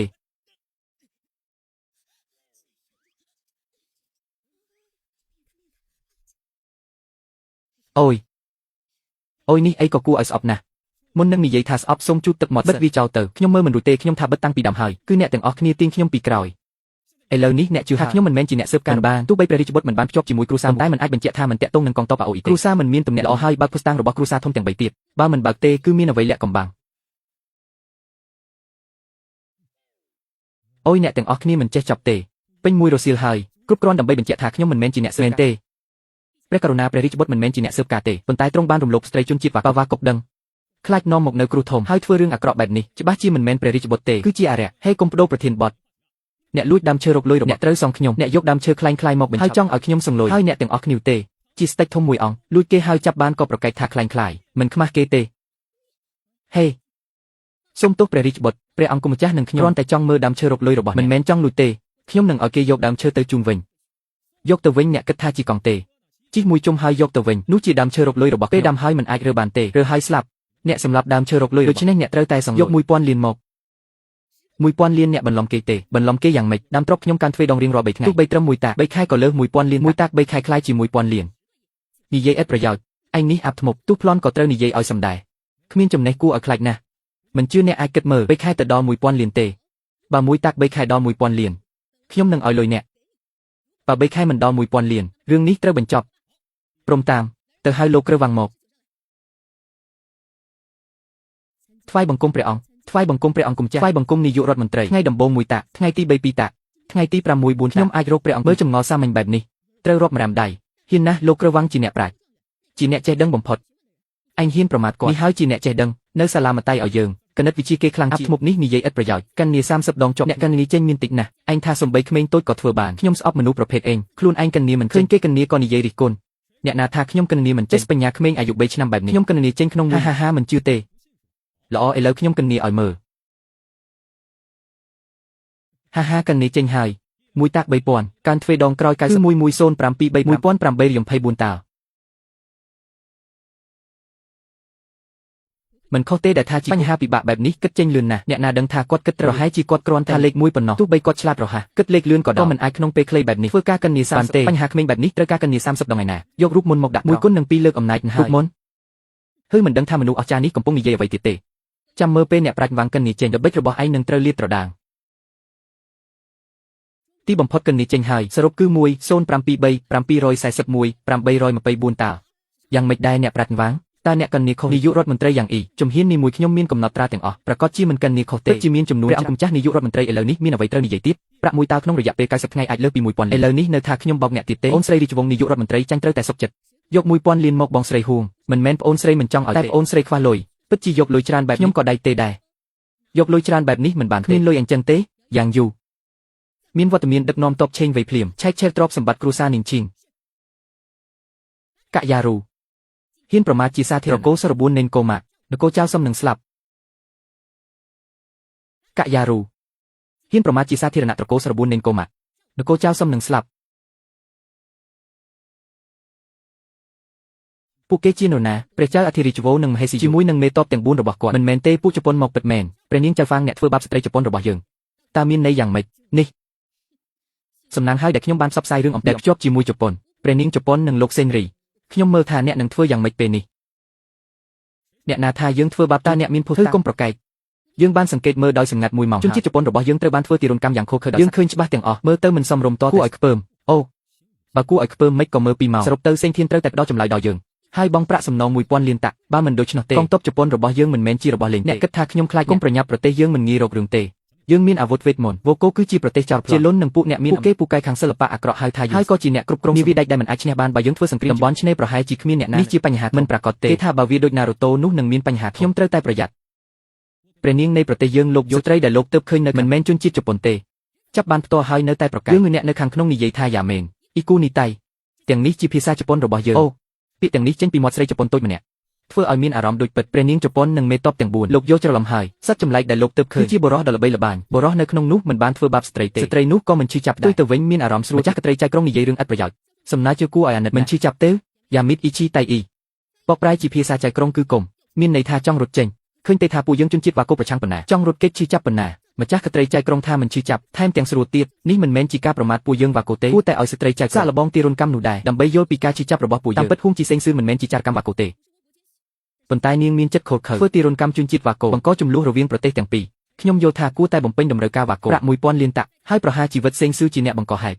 ដើម្បីរងាប់កំហឹងវ៉ាកូមិនអាចទេខ្ញុំមិនអាចអង្ក្បាលចៅក្រុងមិនចេះដឹងគុណទេខ្ញុំទុកចិត្តមេតបទាំង4ឲ្យពួកគេមើលសិល្បៈនិងជុតសាររបស់យើងហើយ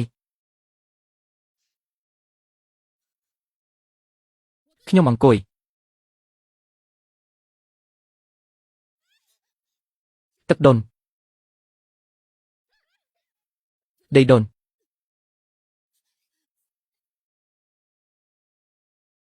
ភ្លើងដុន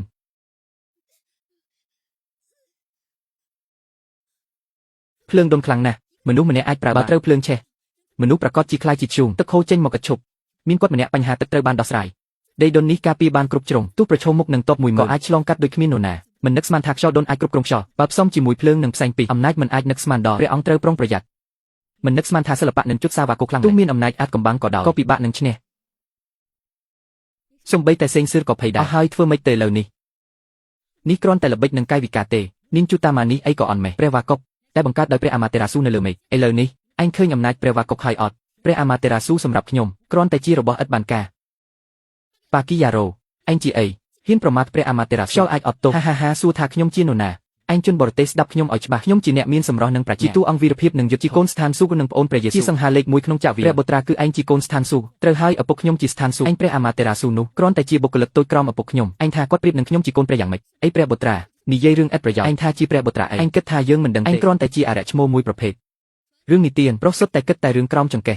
គួរឲ្យស្អប់ខ្ពើមណាស់ថ្ងៃនេះបានឃើញពាក្យនោះមិនកុហកទេទោះឯងគ្រាន់តែជាអរិយគួរឲ្យស្អប់តែឯងហ៊ានប្រមាថព្រះអាម៉ាតេរ៉ាស៊ូមិនអាចអត់ទោសខ្ញុំនឹងប្រជែងឯងអ្នកចាញ់ត្រូវសម្លាប់ខ្លួនយើងក៏ចង់ប្រជែងឯងដែរអ្នកចាញ់ត្រូវពុះទៅទេសម្លាប់ខ្លួនកុំប្រញាប់មេតបទាំង4សុទ្ធតែនាងជុកកំពុងឯងមិនចេះក្បាច់កូនមិនមែនជាគូអរិយបើឯងមិនហ៊ានទទួលបញ្ហាពីមេតបទាំង4ត្រូវលុតជង្គង់កាត់ដៃទាំងពីរសារភាពកំហុសហើយទទួលស្គាល់ថាជនជាតិចៅសុទ្ធតែជ្រូកឯងមិនមែនខ្ញុំខ្លាចទទួលការប្រកួតរបស់ខ្ញុំគ្រាន់តែចង់ណែនាំអ្នកកុំប្រកួតនិមិត្តសិល្បៈបើមិនដូច្នោះទេអ្នកនឹងចាញ់យ៉ាងអាក្រក់អ្នកជាសត្វចម្លែកបែបនេះក៏ចេះនិមិត្តសិល្បៈហាប្រយ័ត្នផងប្រាប់អ្នកពីការពិតទៅនិមិត្តសិល្បៈរបស់ពួកអ្នកឋានស៊ូគឺខ្ញុំជាអ្នកជានិមិត្តក៏កំសត់គ្រាន់តែជាសិស្សរបស់ខ្ញុំអត់មានអ្វីទេគ្រាន់តែជាកូនសិស្សរបស់ខ្ញុំរីកាមកហឹមអីភ័យហើយឬអត់ទេគ្រាន់តែនិមិត្តសិល្បៈរបស់ខ្ញុំខ្លាំងពេកនៅទីនេះមិនអាចប្រើបានទេអញ្ចឹងថ្ងៃស្អែកពេលថ្ងៃត្រង់យើងប្រកួតនិមិត្តសិល្បៈជាបើអ្នកចាញ់ត្រូវចាក់ពោះខ្លួនឯងហើយសងខ្ញុំវិញខ្ញុំឈ្នះប្រកបណាស់តែបើអ្នកចាញ់វិញអ្នកគ្រាន់តែត្រូវកម្ដៅក្រែឲ្យកម្ដៅក្រែមានន័យយ៉ាងម៉េចតើវាដូចក្នុងរឿងដែលអ្នកមើលទេប៉ាអ្នកឈួតម្នាក់នេះហ៊ានជាព្រះនាងរបស់យើងមិនអាចអត់ទោសបានទេកុំខ្វល់ពីគាត់គ្មានឱកាសនោះទេថ្ងៃស្អែកគាត់នឹងត្រូវចាក់ពោះស្លាប់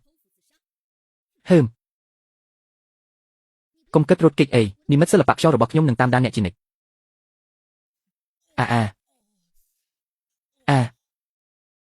ចស្រួលណាស់អីអ្នកមិនបានញ៉ាំបាយទេខំបន្តិចទៀតអូអ្នកនឹងស្រួលការម៉ាសាកម្រិតព្រះអង្គម្ចាស់គឺខុសគ្នាមែនខ្ញុំបានធ្វើម៉ាសារួចហើយខ្ញុំអាចទៅបានហើយទើបតែដល់ណាទៅនៅមានការបើកខ្នងទៀតព្រះអង្គវិមានថ្មីនិងវិមាននាយករដ្ឋមន្ត្រីបានដាក់ពាក្យសុំប្រាក់បន្ថែម300លាននៅសល់700លានតាក់ទៀតបង់ជារបស់មានតម្លៃនឹងដីស្ទើរតែមិនអាចទ្រាំបានប្អូនស្រីរីកនេះមិនទាន់ធ្វើឲ្យអ្នកអស់ទ្រព្យទេតើអ្នកបានប្រមូលដាវដល់ល្បីប៉ុន្មានដើមព្រះអង្គគ្រូរងស្ងួតនៅតែបន្តពួករ៉ូមីងធ្វើការអស់ពីកម្លាំងប្រជាជនផេះបរម្ដងទៀតគ្រប់ទីកន្លែងចេញទៅឃើញសាច់រលួយតាមផ្លូវមានឆ្អឹងស្លាប់ចុងរាជវង្សតែងតែបែបនេះពួកអ្នកមានអំណាចលោភលន់ទោះយកបន្តិចមកចែកឲ្យប្រជាជនក៏អាចរួចពីសេចក្តីវិនាសតែគេធ្វើមិនបានចប់ត្រឹមតែបដូររាជវង្សហើយត្រូវគេសម្លាប់ចោលទាំងយកប្រាក់ដែលប្រមូលបានទាំងអស់ទៅជួយប្រជាជនដែលគ្មានទីពឹងបើមានអ្នកលោភលន់កាត់ក្បាលចោលភ្លាមបងប្តីឲ្យស្វាយទៅមកជាមួយខ្ញុំស្វាយហូឡាឡើងឯងឈួតអីទៀត ហេតុអីមកដណ្ដើមបងឯងមិនសមនឹងមានបងប្តីឯងមិនបានការពីគាត់ឯងខ្ញុំមិនបានការពីគាត់ឯងនិយាយឲ្យច្បាស់មកឯងឲ្យបងប្តីទៅប្រកួតជាមួយមេតបហៅថាការពីគាត់ស្ដេចឲ្យឯងមិនមែនប្អូនឯងឲ្យគឺពួកជប៉ុននោះហួសហេតុពេកខ្ញុំចង់បង្រៀនគេបន្តិចឯងឈួតហើយមិនដឹងថាប្រទេសយើងមេតបទាំងអស់សុទ្ធសំបីតែខ្ញុំក៏មិនប្រកាសថាឈ្នះឯងជាមនុស្សទន់ខ្សោយនេះរកស្លាប់ឬខ្ញុំទន់ខ្សោយស្ដេចកុំមើលស្រាលខ្ញុំឯងភ្លេចថាធ្លាប់ចាញ់ខ្ញុំហើយឬនឹងគ្រាន់តែខ្ញុំទ្រាំឯងមួយផ្លែតសំណាងឯងមិនអាចល្អជានិច្ចទេស្ដាប់បង្គាប់មកជាមួយខ្ញុំមានកម្លាំងវិញនឹងការពីឯងទៅបងប្តីឬក៏ឯងទៅជាមួយគាត់ទៅខ្ញុំអត់ល្អទេមិនបានការពីបងកុំបារម្ភអីទុកឲ្យខ្ញុំទៅប្រឈមមុខជាមួយស្រីពីរនាក់មិនជឿខ្ញុំទេខ្ញុំប្រាប់ហើយថាខ្ញុំជាទេវតាជួបបរទេសនោះសម្រាប់ខ្ញុំគឺដូចដីឥដ្ឋនឹងហើយខ្ញុំត្រូវរៀបចំសម្រាប់ការប្រកួតថ្ងៃស្អែកខ្ញុំទៅមុនបងប្តីការប្រកួតថ្ងៃស្អែកមិនដឹងស្លាប់រស់ទេថ្ងៃនេះនៅជួយដោះពីឲ្យខ្ញុំបានទេយប់នេះបងត្រូវទៅជាមួយប្តីខ្ញុំដើម្បីជួយគាត់ដោះពីលើគ្រែដោះពីលើគ្រែរញ៉ៃញ៉ៃលើគ្រែព្រះឲ្យជួយខ្ញុំផងអរិយនេះមានគុណសម្បត្តិអីធ្វើឲ្យបងស្រីរីកនិងស្ដេចព្រៃរឹងរស់ម្លេះឬមួយក៏ដូចបងស្រីរីកថាការដោះពីលើគ្រែមិនសូវជឿចាប់ទេពេទ្យថាម៉េចដែរនៅគ្មានដំណឹងទេសុំទោសយើងធ្វើអស់ពីសមត្ថយើងព្យាយាមអស់ហើយទោះជាមានផ្ទៃពោះក្រៅស្បូនក៏ខ្ញុំមិនខ្វល់ទេនាងជាស្រីរបស់ខ្ញុំគូយ៉ាងឆេងអ្នកទាំងអស់គ្នាត្រូវតែជួយសង្គ្រោះនាងតាក់ទងពេទ្យល្អបំផុតនៅជាងហៃដូពីក្រៅស្បូនមកខាងបើមិនដូច្នេះទេខ្ញុំនឹងបារម្ភយ៉ាងឆេងមិនទាន់ស្រីដែលជួយគាត់កាលពីមុនឈ្មោះស៊ីយ៉ាងរានស៊ូម៉ៃនាងអៀនខ្មាស់ណាស់អ្នកទាំងពីរកាន់ដៃសេងឯងចង់វាប្រធានគូស្លាប់ម្ដងទេចុងក្រោយឯងឈប់តាមខ្ញុំហើយមែនហើយគ្មានស្រីណាទប់ទល់នឹងបរិះអំណាចបានទេហាហាហា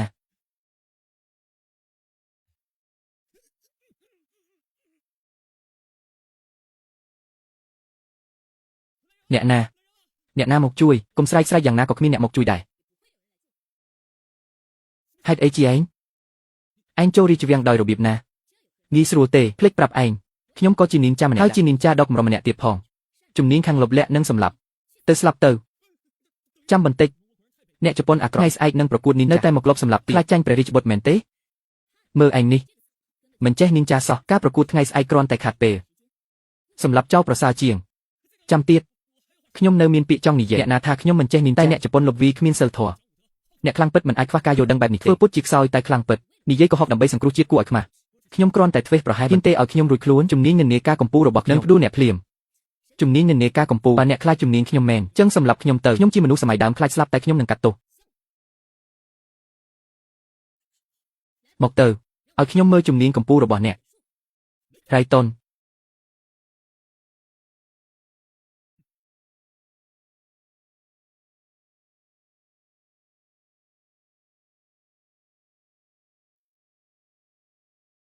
ព្រះនាងជំនាញខ្ញុំល្អទេមិននឹកស្មានថាជាជំនាញរៃស៊ីរឿងព្រេងខ្ញុំជឿថាអ្នកជាសេងស៊ឺដោះឲ្យខ្ញុំផងដោះអ្នកគិតថាខ្ញុំនឹងទៅជាមួយពួកអ្នកស្រុកខ្ញុំមិនឲ្យអ្នកសងសឹកខ្ញុំទេលោកសេងស៊ឺយកច្រឡំខ្ញុំគ្មានចិត្តនីអាក្រក់ខ្ញុំមកនេះដើម្បីចរចាសហការចរចាដោយកាន់ដាវខ្ញុំមិនល្ងងដូចអ្នកទេតែអ្នកជាចំណាប់ខ្មាំងរងចាំថ្ងៃស្អែកខ្ញុំនឹងទារប្រាក់ពីស្រុកវឲ្យច្រើនប្រហែលជាសេងស៊ឺនឹងខកចិត្តអ្នកនឹងមិនបានអ្វីទេនៅតែរឹងរូសអ្នកជាព្រះនាងវខ្ញុំចង់បានអ្វីមេតបទាំង4ត្រូវតែឲ្យគួរឲ្យស្ដាយណាស់ខ្ញុំជាព្រះនាងតែមិនសំខាន់សម្រាប់មេតបទាំង4ហេតុអ្វីខ្ញុំគ្រាន់តែជាអ្នកស្នងរាជវង្សទាំងមូលបាត់បង់អំណាចតាំងពី100ឆ្នាំមុនប្រទេសស្ថិតក្រោមការគ្រប់គ្រងរបស់សាមូរ៉ៃភ្លើងខ្យល់ទឹកមេតបទាំង4ជាអ្នកគ្រប់គ្រងពិតប្រាកដទោះជាពិភពផ្សេងតែប្រវត្តិសាស្ត្រដូចគ្នាព្រះចៅអធិរាជនៅស្រុកកាន់អំណាចជាង200ឆ្នាំបន្ទាប់មកត្រូវសាមូរ៉ៃគ្រប់គ្រងព្រះចៅខ្លាចជាតាចំពោះជ័យជំនះរបស់ចៅគូសឹងលើម៉ាន់គូខ្ញុំដឹងជាយូរហើយថ្ងៃនេះឃើញស្មារតីឈ្នះស្លាប់របស់អ្នកខ្ញុំកាន់តែពេញចិត្តថ្ងៃនេះខ្ញុំមកតែចង់សាកល្បងស្នេហ៍ជ្រាលជ្រៅរបស់អ្នកប្រកាសថាថ្ងៃក្រោយអាចសហការគ្នាបានទេអ្នកពិតជាមិនធ្វើឲ្យខ្ញុំខកចិត្តទេអ្នកចង់សហការជាមួយហើយខ្ញុំនឹងបានអ្វីខ្លះថ្ងៃស្អែកខ្ញុំសង្ឃឹមថាអ្នកនឹងធ្វើឲ្យមេតបទាំង4ចាក់ពោះខ្លួនឯងហើយខ្ញុំនឹងអាចដណ្ដើមអំណាចវិញបើផែនការជោគជ័យយើងនឹងមិនរំខានដល់នគរចៅទៀតទេហើយសុខចិត្តចុះចូលនគរចៅថ្វាយសួយសារអាកររាល់ឆ្នាំបើពិតដូចអ្នកថាមែនការសហការក៏មិនមែនមិនអាចតែខ្ញុំនឹងជឿដោយសារអ្នកណាដឹងថានេះមិនមែនជាល្បិចរបស់ពួកអ្នកទេដើម្បីបង្ហាញចិត្តស្មោះខ្ញុំបានរៀបចំមេតប4នាក់សម្រាប់អ្នកព័ត៌មាននេះជ័យអូរឿងនេះទេមានព័ត៌មាននេះថ្ងៃស្អែកនឹងងាយស្រួលជាងក្រៅពីនេះខ្ញុំក៏បានរៀបចំអំណោយដែលស្មោះត្រង់ជាងនេះទៀតលោកម្ចាស់ស្លាប់មិនចូលចិត្តឲ្យខ្ញុំកម្ដៅក្រែទេ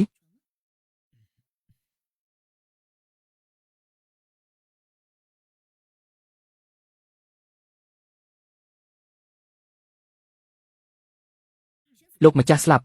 ដូចដែលបានឃើញក្នុងរឿងថ្ងៃនេះសូមមកធ្វើបាបខ្ញុំចុះឲ្យអ្នកកម្ដៅក្រែក៏បានដែរតែខ្ញុំមានលក្ខខណ្ឌមួយទៀតគឺពេលកម្ដៅក្រែទាំងមូលត្រូវតែប្រើភាសារបស់ពួកអ្នក ហេតុអីហ៊ឺនណានខ្ញុំប្រាប់អ្នកនឹងវ៉ាងសៃម៉ាគួរតែចូលចិត្តយោស៊ីរសជាតិនេះហើយអារម្មណ៍សាច់ដុំក៏ឡើងមកភ្លាមស្រីស្អាតមកផ្ទះខ្ញុំហើយព្រះចៅអធិរាជខ្ញុំត្រៀមខ្លួនរួចហើយកុំខ្លាចអ្នកមានខ្ញុំព្រោះអ្នកជាបរិសរបស់ខ្ញុំហ៊ូជីខ្ញុំនឹងមិនអោយអ្នកណាអ្នកហ៊ូជីលីសូមប្រយ័ត្នឋានៈរបស់អ្នកបរិសនៅទីនេះមានតែខ្ញុំទេដែលមានសិទ្ធិការពីអ្នក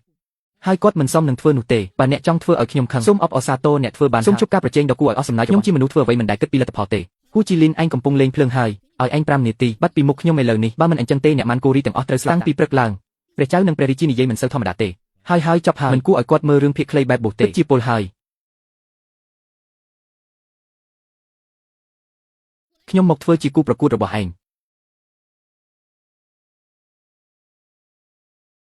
ឯងមើលអីខ្ញុំកំពុងរកគូប្រកួតរបស់ឯងនិយាយអីវង្វេងខ្ញុំជាអ្នកដែលឯងខ្មាស់គេអីទើបតែមិនឃើញព្រោះខ្ញុំតែងតែប្រកួតជាមួយអ្នកមិនដែលប្រកួតជាមួយអ្នកថប់ទេឯងថាខ្ញុំជាអ្នកថប់អីអត់ទេកុំយល់ច្រឡំខ្ញុំមិននិយាយដល់ឯងខ្ញុំថាអ្នកទាំងអស់គ្នានៅខាងមុខជាអ្នកថប់ថៅកែកុំធ្វើអីថាយើងជាអ្នកថប់មិនអាចអត់ទោសបានទេព្រះចៅសាន់ជីប្រមាថអ្នកនាំសារបរទេសធ្វើឲ្យបាត់បង់ព្រះចៅត្រូវតែសម្លាប់សាន់ជីភ្លាមហើយសុំទោសជប៉ុនបើមិនអញ្ចឹងទេផលវិបាកធ្ងន់ធ្ងរខ្ញុំថាមិនមែនឯងនិយាយទេពីឯងទើបតែនិយាយខ្ញុំបានបដិសេធថាហើយក្រោយទៅប៉ុន្តែអីនេះជាការជូនដំណឹងមិនមែនព្យាយាមសាកល្បងដែនកំណត់ឯងមិនអាចទ្រាំបានទេ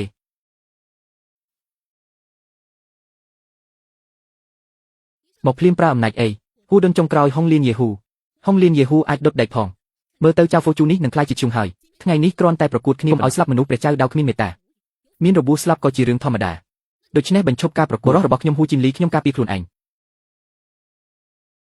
ចេញទៅកុំបង្ខំឲ្យខ្ញុំធ្វើសកម្មភាពម៉ាន់វ៉ាងកុំធ្វើពុតជាខ្លាំងយើងដឹងហើយថាលោកពលហ៊ូឆេសាយឥឡូវនេះគ្រាន់តែជាមនុស្សធម្មតាដែលមិនទោះបីលោកជាម៉ាន់វ៉ាងក៏ដោយបើលោកចង់ជ្រៀតជ្រែកពួកយើងបូគូសាបើចង់ប្រកួតយើងក៏មិនខ្លាចវីអ្នកដែរសមត្ថភាពនិន្ចារបស់យើងបើចាប់ផ្ដើមប្រយើងក៏មិនដឹងថានឹងកុំហ៊ានគំរាមខ្ញុំកុំបារម្ភខ្ញុំស៊ូទ្រាំបានទាំងអស់ចៅគូជោបើឯងចង់ស្លាប់អញ្ចឹងជួយឯងខែងចប់ភ្លើងក្រហមពុកភ្លើងបច្ចេកទេសភ្លើងមិនដែរបច្ចេកទេសពន្លត់ភ្លើងរបស់ខ្ញុំឆ្ងាញ់ទេមកប៉ុន្មានពន្លត់ប៉ុណ្ណឹងនិនចាមិនមានពន្លត់ទេនេះមិនមែននិនចាទេឯងចង់ឃើញនិនចាមែនខែងបាញ់ភ្លើង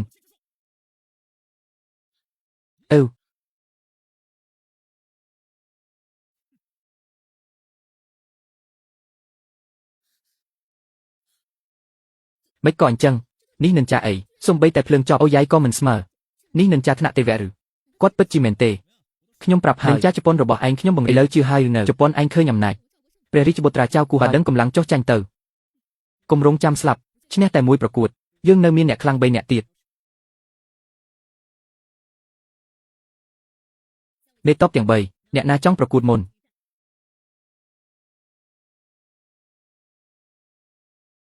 មេតបទាំង3មិនដែរយើងមិនមែនអ្នកកំសាកទេបើថយក្រោយកាត់ពោះសម្លាប់ខ្លួនទៅមេតបសាន់ជីឯងមកអេហ៊ុនតុនបាញ់ភ្លើងមកហើយចាំបន្តិចមិនដែរថ្ងៃនេះហាមនិនចាទាំងអស់ហ៊ុនតុនប្រើហើយ5ម្ដងទៀតមិនបានទេចាញ់ហើយបដូរច្បាប់មេតបអាអូអ៊ីចង្វាក់បេះដូងរបស់អ្នកប្រាប់ថាអ្នកកំពុងខ្លាចគ្មាននរណាអាចបញ្ជាយើងឲ្យហើយត្រកូលពិសិដ្ឋបានទេរួមទាំងអ្នកផងបានសន្យាប្រកួតនិនជ័យមានការសន្យារៀបចំកន្លែងប្រកួតនិនជ័យទេសូមលោកមេតបឯងនេះហាក់ដូចជាមានរឿងច្របូកច្របល់អ្វីដែលលោកមេតបយូខាងជីនិយាយក៏សមហេតុផលដែរបើសាំងប្រុសហាក់អាងថាជាអ្នកបង្កើតនិនជ័យគួរតែចេះនិនជ័យទាំងអស់មែនត្រូវហើយបើសាំងប្រុសចេះតែនិនជ័យមួយពិតជាពិបាកធ្វើឲ្យអ្នកដទៃជឿអាចធ្វើដូច្នេះបានអ្នកមិនចាំបាច់ទទួលយកការទៀមទាមិនសមហេតុផលអីទេសម្រាប់ខ្ញុំវាដូចគ្នាចាប់ពីពេលនេះទៅខ្ញុំនឹងប្រើនិនជ័យធៀបប្រយុទ្ធជាមួយអ្នករឿងមានភ្លើងឆេះអញ្ចឹងឯងរកស្លាប់ហើយ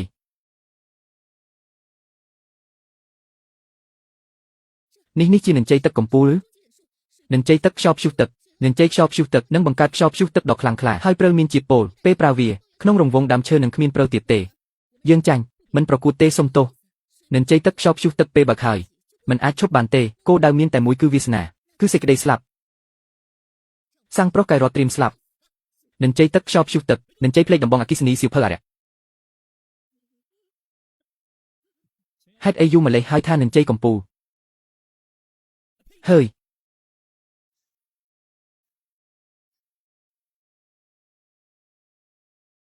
ខ្ញុំទើបតែកាត់ឥឡូវនេះជានិនជ័យភ្លេចដ៏ល្បីនិនជ័យភ្លេចបាត់បង់រាប់រយឆ្នាំគាត់រៀនពីណាមកល្អខ្ញុំសាំងប្រុសកែរត់សំបីតែនិនជ័យរឿងព្រេងដែលអ្នកធ្លាប់ឬក៏ចាអ្នកមានអីនិយាយទៀតទេកែរត់កុំមានមោទនភាពវរត់ខ្ញុំនៅមានអ្នកខ្លាំងពីរអ្នកទៀតលោកមេតបគូដូយើនេះសូមជួយឲ្យវរត់ខ្ញុំមានមុខមាត់ផងហេ អូមកស្លាប់ទៀតហើយកូនចៅចៅហ្វុំអ៊ូតពេកគ្រាន់តែរាយដុនរបស់ឯងចាញ់ស៊ុយតុនប៉ុណ្ណោះឯងឈ្នះអាំងជីនៅក្រោមជើងខ្ញុំមានអាវក្រោះដីរឹងនិនជូណាមួយក៏មិនអាចទម្លុះការពារខ្ញុំបានឱកាសតែមួយគត់របស់ឯងគឺអាណិតណាស់មេតុបគូដែលជាគ្រូតែជុតខ្លាំងបំផុតក្នុងប្រទេសហាដើមឈើដែកគាត់គ្រាន់តែជាមនុស្សធម្មតាគ្មានកម្លាំងអ្វីទេអច្ឆរិយៈរបស់គាត់លែងមានប្រយោជន៍ទៀតហើយវគ្គនេះយើងចាញ់មិនប្រយុទ្ធទេព្រះអង្គបើចាញ់ងាយតែគិតជាសង្គោចៅធំរបស់យើងតែចាញ់ក៏បានដែរចឹងតាមពាក្យសន្យារបស់សេងជឺកាត់ពូសម្លាប់ខ្លួនខ្ញុំថាឯងចាញ់ចោះតែជុតឯងត្រូវញួរធំខ្ញុំកិនស្លាប់ដោយកាត់ពូប្រសាយ៉ាងហោចណាស់បានស្លាប់ទាំងសាកសពមហាក្សត្រីយើងឲ្យប្រាក់អំពៃតាលីងលោកចៅការប្រកួតរក្សាជីវិតសេងជឺព្រះអង្គកុំអីពាន់លានតាលីងទ្រព្យសម្បត្តិ80នគរចៅត្រូវទៅប្រទេសគេដើម្បីតែមនុស្សអាក្រក់ប្រជាជននិងគោទាំងស្រុងបងស្រីរីជបឡាំងនេះអ្នកមិនសមទេមកជាមួយខ្ញុំទៅម៉ាងគូខ្ញុំការពារអ្នកចង់ធ្វើសង្គ្រាមជាមួយម៉ាងគូរបស់យើងឬខ្ញុំឲ្យអ្នកយកគាត់ទៅដូចនេះតែកិត្តិយសវូវរបស់ម៉ាក់រឹងរូសធ្វើស្ត្រូវជាមួយវូពោខ្ញុំមិនគោរពអ្នកទេមកប្រយុទ្ធខ្ញុំមិនដែលខ្លាចទេមេតបលៀងហើយមេតប7នាក់មកឡងថ្ងៃនេះទូធ្វើស្ត្រូវនឹងវូក៏ត្រូវជួយជីវិតសេងជឺដែរឯងរាវរឿងអីគ្នាមិនទាន់ប្រកួតផងហេតុអីធ្វើហាក់ដូចជាខ្ញុំនឹងនៅមុខខ្ញុំឯងនៅតែធ្វើអង្ខ្ញុំស្គាល់ឯងច្បាស់ថាមានទម្ងន់ប៉ុន្មានអាវក្រោះដីនោះពិតជាខ្លាំងឯងមិនអាចធ្វើឲ្យគាត់ហេតុអីខ្ញុំត្រូវធ្វើឲ្យគាត់ខ្ញុំឈ្នះគាត់មិនគ្រប់គ្រាន់ទេគឺគាត់និយាយអីវង្វេងអញ្ចឹងបើវាមិនឈឺទេចង់ឈ្នះខ្ញុំដោយសម្ដីអញ្ចឹងសូមឲ្យខ្ញុំមើលស្នាដៃឯងនឹងឈ្នះគាត់ដោយសម្ដីយ៉ាងម៉េចជ្រូកកំសាករបស់រដ្ឋចៅឯងគិតថារត់រួចទេមិនប្រើបេតុងស្ងួតរឹតបន្តឹងទេជ្រូករត់ចៅអីឯងគិតថាធ្វើបែបនេះអាចចាប់ខ្ញុំបាននេះមិនក៏អញ្ចឹងហេតុអីខ្ញុំធ្វើចឹងខ្ញុំថាមិនខុសទេខ្ញុំមិនចាំបាច់វាខ្ញុំគ្រាន់តែប្រើបេតុងដើម្បីបិទត្រាគាត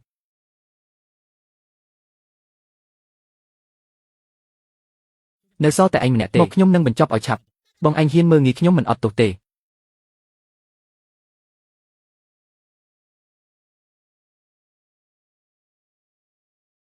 េហាល្ងងហ៊ានទប់ទល់នឹងអូឡ িম্প ិកបិទត្រានូតុងរបស់ខ្ញុំពេលនេះឯងត្រូវផ្សែងពលគ្រប់ដណ្ដប់ហើយឯងស្លាប់ហើយបងព្រះអង្គគ្រោះថ្នាក់បើចង់ស្លាប់ក៏អាចចូលមកបានខ្ញុំមិនខ្វល់ឯងភ្លុកផ្សែងពលផ្ទាល់ខ្លួនរបស់ខ្ញុំល្អហើយឥឡូវគាត់ច្បាស់ជាស្លាប់ហើយពេលផ្សែងរលាយឯងអាចមកយកសពបានលោកប្រុសថ្នាំកំបោរអីហ្នឹងអាប៊ីប៊ីជ្រូករត់ចៅហ៊ាននេះកំសៅកំបោរបាច់ភ្នែកខ្ញុំនេះមិនមែននូតុងទេខ្ញុំនឹងសម្លាប់ឯងរៃតុនឃើញទម្លាប់មាត់អារៈ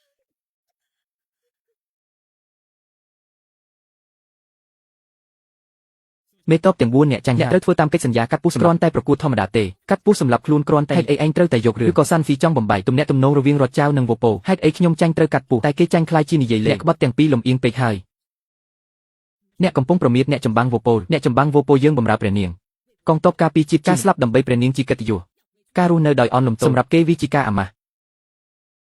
តែអ្នកកំពុងរងចាំអ្វីនេះជាឱកាសល្អណាស់ក្នុងការបម្រើជាតិស្លាប់ទៅក៏បានខ្លាយជាទេវតាដែរប៉ុន្តែអ្នកមិនហ៊ានសម្លាប់ខ្លួនឯងទេនៅសល់សេចក្តីថ្លៃថ្នូររបស់សាមូរ៉ៃទេអ្នកចង់ឲ្យយើងស្លាប់មែនទេខ្ញុំយល់ហើយអ្នកចង់ប្រើដាវរបស់រដ្ឋដើម្បីលុបបំបាត់ខ្ញុំឲ្យគ្រប់គ្រងនយោបាយនិតអាក្រក់ណាស់កងទ័ពជប៉ុនស្ថិតក្នុងដៃយើងទាំង4នាក់ហើយយើងមាននាវីចម្បាំងដៃ4នាវីដៃដែលមិនចង់លុបបំបាត់យើងងាយវាដូចជាសុបិនពេលថ្ងៃលោកចៅអ្នកស្ដាប់កូនអ្នកវង្វេងនឹងព្រះអង្គម្ចាស់ឲ្យយើងភ្លាមហើយថ្វាយប្រាក់11តាដោយបើមិនដូច្នេះទេត្រៀមទទួលកំហឹងរបស់យើងនាវីដៃរបស់យើងមិនមែនជារបស់លេងទេព្រះអង្គម្ចាស់បានខុបខិតជាមួយអធិរាជសត្រូវខ្លាំងមករកររដ្ឋចៅបង្កគ្រោះមហន្តរាយខ្ញុំព្រះអង្គប្រគល់ព្រះអង្គម្ចាស់និងអធិរាជជប៉ុនទៅវិញហើយថ្វាយប្រាក់ថ្លៃលោកដើម្បីការពារប្រជាជនរដ្ឋចៅអធិរាជរដ្ឋចៅខ្ញុំជាអធិរាជស្របច្បាប់របស់អ្នកជួយខ្ញុំចាប់ពួកឧទាមទាំងនេះដណ្ដើមអំណាចវិញខ្ញុំសុខចិត្តចោះចូលរដ្ឋចៅថ្វាយស៊ុយសារអករៀងរាល់ជប៉ុនតែងតែវីឆ្មក់ប្រជាជនតាមឆ្នេរហើយអ្វីមិនប្រឱកាសនេះបញ្ចប់បញ្ហាចៅសមុទ្រជប៉ុនជារៀងរហូតគឺការសន្យារបស់អធិរាជអាយ៉ងគ្មានតម្លៃទេហើយអ្វីយើងត្រូវប្រយុទ្ធជាមួយកងទ័ពជើងទឹកជប៉ុនដ៏ខ្លាំងនាវាដែករបស់កងទ័ពជើងទឹកជប៉ុនដូចជាបន្ទីដែកមិនអាចបំផ្លាញបានគ្មាននរណាអាចឈ្នះបានទៅអ្នកភ័យណាស់នាវាដែកសម្រាប់បែបនេះខ្លាចអីហ៊ាននិយាយបែបនេះនាវាដែកដែលយើងមានមោទនភាពសម្រាប់មែនទេកប៉ាល់ចាស់មួយគ្រប់ដោយដែកហៅថានាវាដែកដែលមិនអាចពួកជប៉ុនពូកែតែផ្ដេសផ្ដាស់ឈ្មោះនិយាយធំណាស់នាវាដែករបស់យើងបានគ្រប់គ្រងសមុទ្ររាប់រយឆ្នាំមកហើយមិនដែលចាញ់ទេខ្ញុំមិនដែលឃើញអ្នកដែលថាកប៉ាល់ដែករបស់យើងគ្មានតម្លៃថ្ងៃនេះអ្នកនឹងឃើញហើយកប៉ាល់ដែកដែលអ្នកហៅថាខ្ញុំអាចបំផ្លាញវាបានក្នុងពេលតែបន្តិចគ្រាន់តែនិយាយអួតអាងគិតថាដាវដែករបស់យើងហើយអ្នកអាចនិយាយអ្វីក៏បានគួរឲ្យស្ដាយយើងទើបតែប្រាប់វូប៊ូថាយើងព្រួយបារម្ភដាវដែករបស់យើងនឹងមកដល់ឆ្នេរសមុទ្រចិនក្នុងរយៈពេលនោះយើងនឹងឃើញថាអ្នកណាត្រូវគេវាឲ្យខ្ទេចបងស្រីវាងអ្នកហើយទេដោយសារតែអរិយនេះនិយាយរឿងមិនពិតដាវដែកនឹងមកវាយើ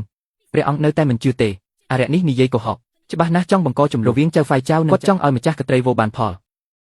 ដាវដែករបស់ជប៉ុនពិតជាខ្លាំងរឿងក្នុងស្រុកជប៉ុនយើងមិនអាចជ្រៀតជ្រែកបានទេបងស្រឡាញ់ហេតុអ្វីមិនសុំទោសមេតបជប៉ុនទាំង4ហើយកាត់ចំណងជាមួយម្ចាស់កត្រីជប៉ុនខ្ញុំនឹងការពារអ្នកអស់ពីសមត្ថទោះបីខ្ញុំមិនចូលចិត្តម្ចាស់កត្រីចៅប៉ុន្តែនេះជាផ្លូវរបស់មិនចាំបាច់លះបង់ខ្លួនឯងដើម្បីរឿងជប៉ុនទេកុំបារម្ភខ្ញុំនៅទីនេះ ព្រះអង្គព្រះរាជាហើយអ្វីអ្នកមិនទុកចិត្តខ្ញុំម្ដងទៀតតើខ្ញុំធ្វើឲ្យអ្នកខកចិត្តបងស្រឡាញ់លើកនេះខុសគ្នាយើងគ្មានកងទ័ពជើងទឹកទេតើត្រូវប្រយុទ្ធជាមួយកប៉ាល់ដែកដោយរបៀបណាព្រះអង្គអ្នកមិនបាច់ខ្វល់ទេខ្ញុំសន្យាថាពេលកប៉ាល់ដែកមកដល់ខ្ញុំនឹងបំផ្លាញខ្ញុំម៉ាក់អ្នកមិនជឿទេចង់ភ្នាល់ជាមួយខ្ញុំទេមានអីមិនហ៊ានភ្នាល់អីបើខ្ញុំមិនអាចបំផ្លាញកប៉ាល់ដែកបានខ្ញុំនឹងចាក់ពូសម្លាប់ខ្លួនខ្ញុំមិនដូចមនុស្សកំសាកដែលប្រែក្លាយពាក្យសម្ដីប៉ុន្តែបើខ្ញុំឈ្នះខ្ញុំមានតែមួយលក្ខខណ្ឌទេមិនមែនគ្រាន់តែឲ្យកំដៅរំហើយបរោះគិតតែរឿងមកខ្វក់ក្នុងក្បាលពិតជាសត្វគិតតែពីចង្កេះចុះក្រោមមែនអ្នកទាំងអស់គ្នាគិតយ៉ាងណាថាឲ្យកំលក្ខខណ្ឌរបស់ខ្ញុំគឺបើខ្ញុំអ្នកទាំងអស់គ្នាត្រូវប្រគល់អំណាចឲ្យរាជធានីដែលត្រូវគេបំភាន់ចុះចូលទាំងស្រុងល្អខ្ញុំព្រមតាមឯងសេនាប្រមុខកុំភ្នាល់ជាមួយគាត់នេះចម្លែកណាស់ខ្លាចអីគាត់មិនអាចឈ្នះទេកងទ័ពពីដែករបស់យើងគ្មានអ្នកណាអាចឈ្នះបរសខ្វក់ចាំសម្អាតរបស់ឯងចុះ10ថ្ងៃទៀតពេលឯងពុះខ្ញុំនឹងធ្វើជាអ្នកកាត់ឲ្យឯងផ្ទាល់ធ្វើម៉េចនៅ7ថ្ងៃទៀតកប៉ាល់ពីដែករបស់យើងមិនទាន់ធ្វើប៉ាល់ចម្បាំងរបស់លៀនក៏មិនអាចខ្ញុំត្រូវមើលព្រះរាជបុត្រពុះវៀនចេញឬក៏ឲ្យប្តីខ្ញុំត្រឡប់ទៅម៉ង់កូវិញតែខ្ញុំជាអ្នកការពារហ្មងឈប់គិតរឿងនោះទោះបីជាត្រូវប្រើកម្លាំងទាំងខ្ញុំក៏មិនឲ្យព្រះរាជបុត្រពុះវៀនចេញដែរខ្ញុំបាននិយាយប៉ុន្មានដងកុំបារម្ភពីខ្ញុំអី2ថ្ងៃនេះឯងទៅណាមិនដែលប្រាប់គ្នាសោះ2ថ្ងៃមិនបានលេបជាតិពុលក្នុងខ្លួនឯងក៏ចាប់ដើមកាត់ឡើងម៉ោងណាហើយឯងនៅតែមិនធ្ងន់ធ្ងរប្រហែលជាទៅជាមួយរាជនីវ៉ាទៅសប្បាយណាមួយព្រោះរាជនីវ៉ាកុកទាំងទុនភ្លុននិយាយក៏ពីរោះហើយក៏ចេះធ្វើបែបស្រីវ៉ាកុកដែលព្រះរាជបុត្រចូលចិត្តគុំនិយាយបំភ្លើសអីប៉ុន្មានថ្ងៃនេះខ្ញុំទៅធ្វើការសំខាន់ទេឯងធ្វើការត្រង់បាឬព្រះអង្គមានរឿងភិកនឹងព្រះរាជវង្សហ្វាំងនៅក្នុងសាលាគេហើយគេហុងធានដាវជាអីបងសន្តិបុត្រចេញទៅប៉ុន្មានមានក្រុមមួយឈ្មោះហុងធានដាវបះបោរយកច្រឡំសន្តិបុត្រគេអួតថាជាកូនស្រីនៃប្រជាជនច្រើនចាប់ផ្ដើមតាមគេថាជាកូនស្រីអតីតរាជាចុះមកកើតអូតើខ្ញុំជួបអ្នករកស៊ីដូចគ្នាខ្ញុំបានចាយលុយច្រើនជួយគ្រូធម្មជាតិហើយណាហេតុអីគ្រូនៅតែធំឡើងឬមួយឯងមិនបានយកលុយទៅជួយព្រះអង្គឲ្យខ្ញុំអត់មានបាបទេលើកនេះគេសម្ដែងនៅក្នុងស្រុកថៃធ្វើឲ្យប្រទេសជិតខាងក៏អត់បាយដែរព្រះអង្គចាយលុយប៉ុន្មានក៏ដោយយើងក៏ទិញស្រូវមិនបានដែរឃើញប្រជាជនចៅស្លាប់អត់បាយខ្ញុំគ្មានវិធីអីទេតើធ្វើម៉េចទៅពេលវិបត្តិនេះត្រូវតែធ្វើពិធីបូជាព្រះអង្គឡើងលើភ្នំស៊ូសូមព្រះជួយឲ្យចៅរួចពីគ្រោះល្អរៀបចំឡើងភ្នំស៊ូ3ថ្ងៃទៀតធ្វើពិធីបូជាធំនឹងគ្រាន់តែជារឿងធ្វើឲ្យគ្មានប្រយោជន៍ទេឯងថាអីអញហ៊ានថាពិធីបូជាគ្មានប្រយោជន៍សន្តិបុត្រប្រហែលហត់ពេកនិយាយខុសខ្ញុំអត់និយាយខុសទេពិធីបូជាធំនឹងគ្មានប្រយោជន៍លុយខាត់កម្លាំងប្រជាជនពិធីបូជាធំនឹងជារបស់អធិរាជថៃស៊ូសន្តិបុត្រប្រមាថច្បាប់ដូនតាត្រូវកាត់ក្បាលខ្ញុំដឹងថាសន្តិបុត្រជាមនុស្សជិតស្និទ្ធរបស់ព្រះនាងជាអធិរាជហើយមានអាវុធវេទមន្តបើព្រះនាងចង់ការពារគាត់យើងជាមន្ត្រីក៏គ្មានវិធីអីដែរគួរឲ្យស្ដាយណាស់ប្រទេសចៅ200ឆ្នាំនឹងវិនាសអូនស្រីឯងមិនទាន់ជួបក្នុងចេញមករករឿងទៀតហើយឯងហ៊ានភ្នាល់ជាមួយខ្ញុំទេ3ថ្ងៃទៀតខ្ញុំមិនត្រឹមតែដោះស្រាយគ្រោះតែធ្វើឲ្យអត់មានគ្រោះនេះទៀតសន្តិបុត្រចុះទៅព្រះអង្គឲ្យខ្ញុំចុះទៅមែន3ថ្ងៃទៀតលើភ្នំស៊ូក៏ធ្វើពិធីបូជាធំហើយអ្វីបានជាលោកមិនទុកចិត្តខ្ញុំទៀតខ្ញុំពិតជាអាចដោះស្រាយបញ្ហាទូភិកបានប៉ុន្មានថ្ងៃនេះខ្ញុំទៅគឺដើម្បីរឿងនេះមិនមែនយើងមិនទុកចិត្តអ្នកតែពិធីសក្ការៈត្រូវតែធ្វើហើយអ្វីបានជាបើធ្វើពិធីរាល់ឆ្នាំហើយមានប្រសិទ្ធភាពហើយអ្វីបានជាសោះរាជនៅតែមានទូភិកមិនមែនត្រឹមតែសម្រាប់សំណាងវាជាមូលដ្ឋានគ្រឹះនៃរាជបើមិនធ្វើពិធីសក្ការៈទេភាពស្របច្បាប់របស់លោកនឹងត្រូវសង្ស័យអាចនាំឲ្យមានចលាចលទូទាំងប្រទេសរាជកណ្ដាលឯងពិតជាស្មុគស្មាញមែនអីភាពស្របច្បាប់មិនស្របនៅស្រុកខ្ញុំអ្នកណាខ្លាំងជាងគេទៅជាស្ដេចលោកធ្វើពិធីបញ្ឆោតប្រជាជនប្រសើរជាងជួយជីវឲ្យគេមានបាយបរិភោគមានសម្លៀកបំពាក់កក់ក្ដៅអ្នកណាហ៊ានប៉ះបោះទៀតយើងនឹងពិចារណាតែអ្នកពិតជាអាចជួយដោះស្រាយទូភិកបានទេបាត់ប៉ុន្មានថ្ងៃនេះខ្ញុំទៅធ្វើការនោះ3ថ្ងៃទៀតខ្ញុំនឹងដោះស្រាយទូភិកទាំងស្រុងទូភិកខ្ញុំបារម្ភរឿងមួយទៀតជាងកណ្ដុរកាន់តែច្រើនឡើងវាចូលមកក្នុងព្រះបរមគ្រោះមហន្តរាយតែងតែមានសង្ឃឹមថារឿងដែលខ្ញុំខ្លាចមិនកើតឡើងទេព្រះរាជាខ្ញុំមិនអីទេគ្រាន់តែផ្ដាសាយនេះជាជំងឺពេស្តខ្មៅមិនមែនធម្មតាទេខ្ញុំត្រូវតែនាំព្រះរាជាទៅព្យាបាលបងអីជាជំងឺពេស្តខ្មៅវាជាជំងឺរាតត្បាតកុំស្រាលពេស្តខ្មៅធ្ងន់ធ្ងរណាស់វាធ្លាប់សម្លាប់មនុស្ស1/3នៃទ្វីបបើមិនរារាំងទេផលវិបាកមហន្តរាយធ្វើម៉េចទៅប្រហែលជាយើងមិនស័ក្តិសមជាស្ដេចទើបមានជំងឺរាតត្បាតឯងនិយាយអីចម្លែកពេស្តខ្មៅកើតពីបាក់តេរីលើកណ្ដុរបើកណ្ដុរច្រើនពេកវាអាចផ្ទុះឡើងពិតហើយសោះរាជកំពុងមានកណ្ដុរច្រើនតាមផ្លូវឃើញកណ្ដុរស៊ីសាកសពគ្រប់ទីកន្លែងបងលើកនេះត្រឡប់ទៅវិញអាចយកថ្នាំព្យាបាលជំងឺរាតត្បាតមកខ្ញុំនឹងយកថ្នាំរឿងសំខាន់គឺការពារកុំឲ្យរោគរាតត្បាតស្លាប់ឆ្លងតាមចៃពីកណ្ដុរត្រូវតែកម្ចាត់កណ្ដុរឲ្យអស់និងកែលម្អបរិស្ថានចងចាំអស់ហើយសូមព្រះអង្គគ្រងចាំទូបង្គំត្រឡប់មកវិញសម្ដេចព្រះអង្គគុំចាស់និងអាគម50ប៉ុន្មានថ្ងៃនេះរោគរាតត្បាតផ្ទុះឡើងអ្នកស្លាប់មានស្នាមខ្មៅពេញខ្លួនស្លាប់យ៉ាងគួរឲ្យរន្ធត់ខ្ញុំបានឲ្យអ្នកកាន់សាសនាផ្សព្វផ្សាយថាស្ដេចគ្មានមេត្តាដោយត្រូវអំពើអាក្រក់បញ្ឆោតល្អណាស់មិននឹកស្មានថាស្ថានសួគ៌ក៏ជួយយើងយ៉ាងនេះរោគរាតត្បាតជាសញ្ញាថាស្ដេចមិនសមនឹងរាជពិធីបូជាថ្ងៃស្អែកផែនការយើងនឹងប្រកាសជោគជ័យហាបងស្រីឲ្យឯងគិតថាដកហូតទ្រព្យខ្ញុំនឹងបណ្ដេញអ្នកគ្រប់គ្រងខ្ញុំនឹងធ្វើអ្វីឯងមិនបានទេឯងមិនដឹងថាខ្ញុំនៅមានសញ្ញាបៀសម្ងាត់គឺវឹងធានដាវទេចំពោះរោគរាតត្បាតខាងស្ដេចមានចលនាអ្វីដែរឬទេរីកាថាមិនទាន់មានអ្វីធំគ្រាន់តែស្ដេចបញ្ជាឲ្យកម្ចាត់កណ្ដុរពេញនិងបង្ខំប្រជាជនសម្អាតខ្លួន ហឹមរករាជត្បាតពីស្ថានសួគ៌គួរតែទៅសុំទោសស្ថានសួគ៌តែទៅធ្វើរឿងឥតប្រយោជន៍បែបជាល្ងងខ្លៅណាស់ថ្ងៃស្អែកពិធីបូជាដឹកនាំអ្នកកាន់សាសនានិងប្រជាជនឡោមព័ទ្ធភ្នំឲ្យចៅយួរដាក់រាជឲ្យខ្ញុំបាទសម្ដេចព្រះអង្គម្ចាស់សម្ដេចព្រះអង្គម្ចាស់ព្រះអង្គយ៉ាងត្រង់ឆ្លងរោគដែរចង់សាក់ឆ្នាំរបស់ហ្វឹងធានដាវរបស់ខ្ញុំទេសម្ដេចព្រះអង្គម្ចាស់ថ្លៃថ្នូរមិនអាចឆ្លងរបស់អាក្រក់បែបនេះទេខ្ញុំគ្រាន់តែផ្ដាសាយបន្តិចមិនមែនរោគរាតត្បាតទេឯងចេញទៅបាទសម្ដេចព្រះអង្គម្ចាស់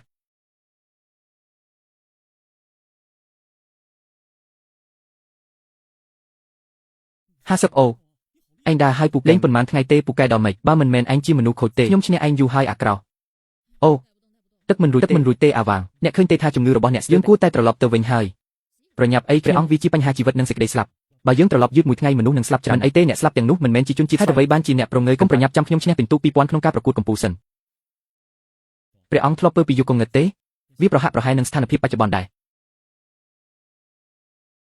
អីជំងឺបេះខ្មៅរាតត្បាតពេញទ្វីបមួយសម្រាប់មនុស្ស1/3នៃកើតឡើងជាបន្តបន្ទាប់អស់រយៈពេល4ដូច្នេះស្វាយមែនហើយតែកុំប្រញាប់មិនថាយ៉ាងណាអ្នកស្លាប់ក៏មិនមែនយើងដែរហេតុអ្វីបានជាអ្នកប្រងើយកន្តើយម្លេះត្រឡប់ទៅវិញភ្លាមចេញទៅស្ថានសួគ៌និងផែនដីជាសាក្សីព្រះអាទិត្យនិងព្រះចៅអធិរាជនារីនៃរដ្ឋចៅឈ្មោះចៅយួរគ្រប់គ្រងរាជាណាចក្រតាមបន្ទុកដ៏ធ្ងន់ធ្ងរពីព្រះវិហារអំពាវនាវដល់ព្រះដ៏ខ្ពង់ខ្ពស់ដោយស្ថានសួគ៌និងផែនដីគ្មានមេត្តាប្រជាជនរាប់ពាន់លាននៃរាជវង្សហាសឹកមន់រងាវពេញទីស្លាប់ហើយឆ្លងកាត់ក្រឡេកមើលព្រះបរមរាជវាំងមន្ត្រីរាប់មិនអស់បង្អុរភ្លៀងដូចទឹកសន្សើមប្រទានដំណាំស្រូវដ៏សម្បូរបណ្ដេញជំងឺរាតត្បាតការពារប្រជាជននិងប្រទេសជាតិឲ្យមានសន្តិភាពស្ថានសួគ៌ដ៏ធំធេងផែនដីដ៏ធំទូកបរិសុទ្ធនិងទីហ៊ាននៅភាគខាងលិចស្ថានសួគ៌ដ៏ធំធេងផែនដីដ៏ធំទូកបរិសុទ្ធនិងទីហ៊ាននៅភាគខាងលិចណាហ៊ានចូលទីសក្ការៈភ្នំធានសានរំខានពិធីបូជារបស់រាជវង្សចូលដកថយភ្លាមជនអ្នកត្រូវបានស្ថានសួគ៌បោះបង់ចោលហើយអ្នកមិនសមនឹងបូជាស្ថានសួគ៌ទេឆ្លើយណាស់ហ៊ាននិយាយពាក្យក្បត់ម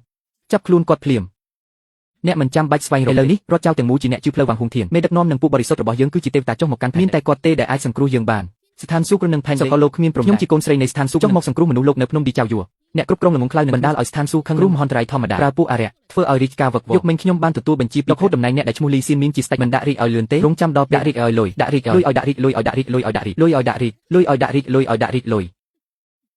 បងស្រីមើលទៅច្រមុះហូរឈាមខ្លាំងណាស់ព្រះអង្គព្រះជាម្ចាស់លើមេឃបើព្រះអង្គមិនពេលនេះកូនស្រីព្រះអធិរាជចុះមកបើព្រះអង្គនៅតែរឹងរូសខ្លាចមិនត្រឹមតែនកោចៅបាត់ព្រះអង្គក៏នឹងវិនាសអន្តរាយ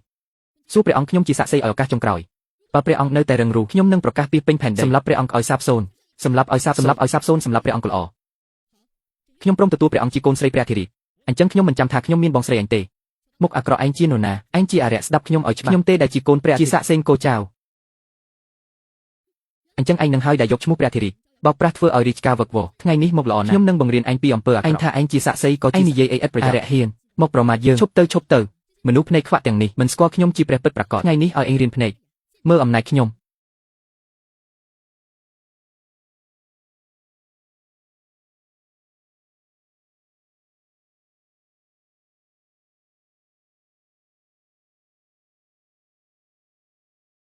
អាយ៉ាពិតជាសាក្សីមែនស្បែកដូចស្ពាន់ដៃគ្រាប់កំភ្លើងចាក់មិនចូលជំនាញបែបនេះគួរឲ្យស្ញប់ស្ញែងការពីខ្លួនខ្លាំងបែបនេះខ្ញុំក៏ធ្លាប់ឃើញមើលទៅកោចៅមានមនុស្សមានទេពកោសល្យច្រើនណាស់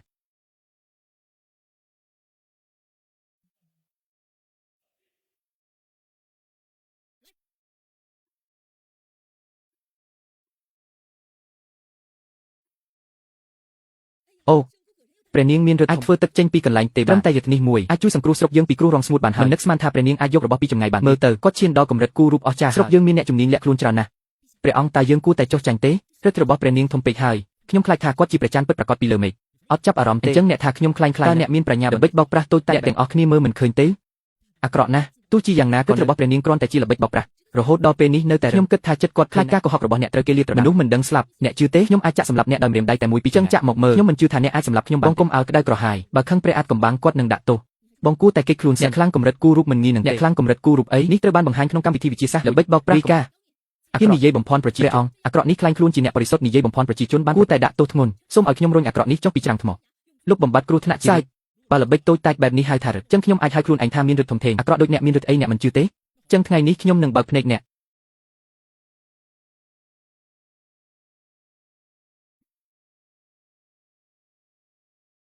ហេអ្នកដែលចុះពីលើមេឃអ្នកថាខ្លួនមានឫទ្ធិការពីខ្លួនមិនខ្លាចដើមមានឲ្យខ្ញុំចាក់អ្នកមួយដងទេនិយាយលេងអីពួកយើងសាំងកុងមិនខ្លាចដាវរបស់នោះវាខ្លាំងជាងដាវគ្រាប់ទៀតមែនទេ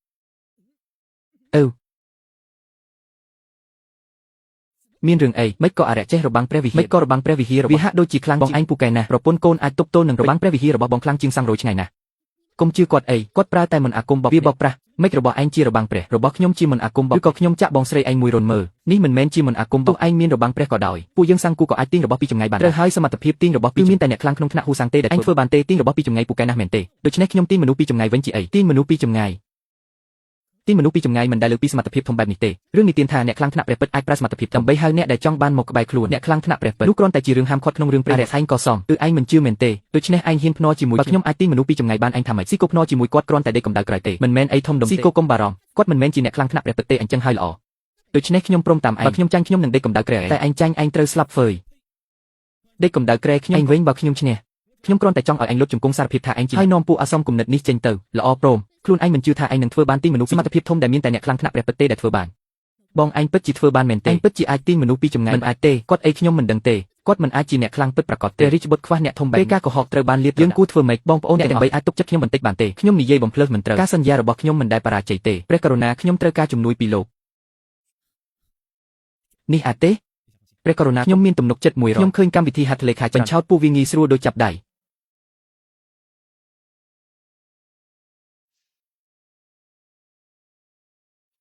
មិនបាច់មើលទេមិនដែលឮថាអ្នកខ្លាំងពិតប្រាកដប្រើសមត្ថភាពត្រូវការឧបករណ៍អ្នកគ្រាន់តែជាអ្នកបោកអ្នកធ្លាប់ឃើញអ្នកខ្លាំងពិតប្រាកដប្រើសមត្ថភាពទេកុំយកភាពល្ងងរបស់អ្នកមកអួតទីប្រាជ្ញារបស់ព្រះរាជបុត្រមិនមែនអ្នកយល់បានទេរឿងតូចតាចយ៉ាងម៉េចសៀវភៅមានកត់អ្នកខ្លាំងពិតសំបីតែពេលប្រើសមត្ថភាពក៏សុទ្ធមិនដែរអ្នកគ្មានមុនសំបីតែធ្វើម៉េចហៅអ្នកខ្លាំងពិតអ្នកណាថាខ្ញុំគ្មានមុននេះត្រូវការពេលយូរបន្តិចមិនទាន់ដល់ពេលសុទ្ធទេព្រះរាជបុត្របានត្រៀមរួចរាល់អញ្ជើញអ្នកទាំងអស់គ្នារងចាំយូរហើយសូមបើកភ្នែកធំឥឡូវខ្ញុំនឹងប្រើសមត្ថភាពដ៏អស្ចារ្យទេវតាលើមេឃទេវតាក្រោមដីអ្នកចម្បាំងទាំងឡាយដើរទៅមុខតបទេវតាមួយសែនតាមបញ្ជាអរិយមួយសែនមិនមែនគូខ្ញុំទេវតាទាំងអស់គោរពតៃសាំងឡាវមកបង្ហាញខ្លួនខ្ញុំជាកូនទី2នៃផែនមនុស្សទី1នៅលើផែនដីមកតាមបញ្ជាមិនអាចទេគាត់ពិតជាធ្វើបានចាប់មនុស្សពីចម្ងាយតើគាត់ពិតជាអ្នកខ្លាំងពិតប្រាកដមែនទេបងហេតុអីលាក់សមត្ថភាពតាមសមត្ថភាពរបស់រាមដៃមួយក៏អាចរឿងខ្លីអំពីអ្នកចម្បាំងដែលខ្ញុំផ្ញើអ្នកបានមើលហើយទេខ្ញុំដូចឡុងអូធានក្នុងទោះបីខ្ញុំមានសមត្ថភាពបំផ្លាញសកលលោកក៏ដោយតែខ្ញុំចូលចិត្តរស់នៅដូចមនុស្សធម្មតាឈួតហើយព្រះអង្គមិនអីទេតើអ្នកមកទីនេះដោយរបៀបតើយើងជារបស់คล้ายៗឬអាប់កំបាំងមិនអាចលាតត្រដាងអ្នកនេះបោកគេទេបោកគេយ៉ាងម៉េចនេះហៅថាអំណាចអង្គក្រោយនេះប្រយ័ត្នពាក្យសម្ដីបន្តិចអាចហៅមនុស្សពីចម្ងាយបានដូចនេះមើលទៅគាត់ជាព្រះរាជបុត្រពិតប្រាកដទើបតែព្រះរាជបុត្រថាទេគាត់អញ្ជើញមនុស្សលោកេលំដាប់ទី1នោះមិនមែនជាស្ដេចពិតទេយើងប្រមាថស្ដេចពិតនឹងត្រូវទទួលទណ្ឌកម្មពីស្ថានសួគ៌ព្រះអង្គយើងខ្ញុំមើលមិនឃើញសូមព្រះអង្គអត់ទោសព្រះអង្គមានព្រះជន្មយឺនយូរ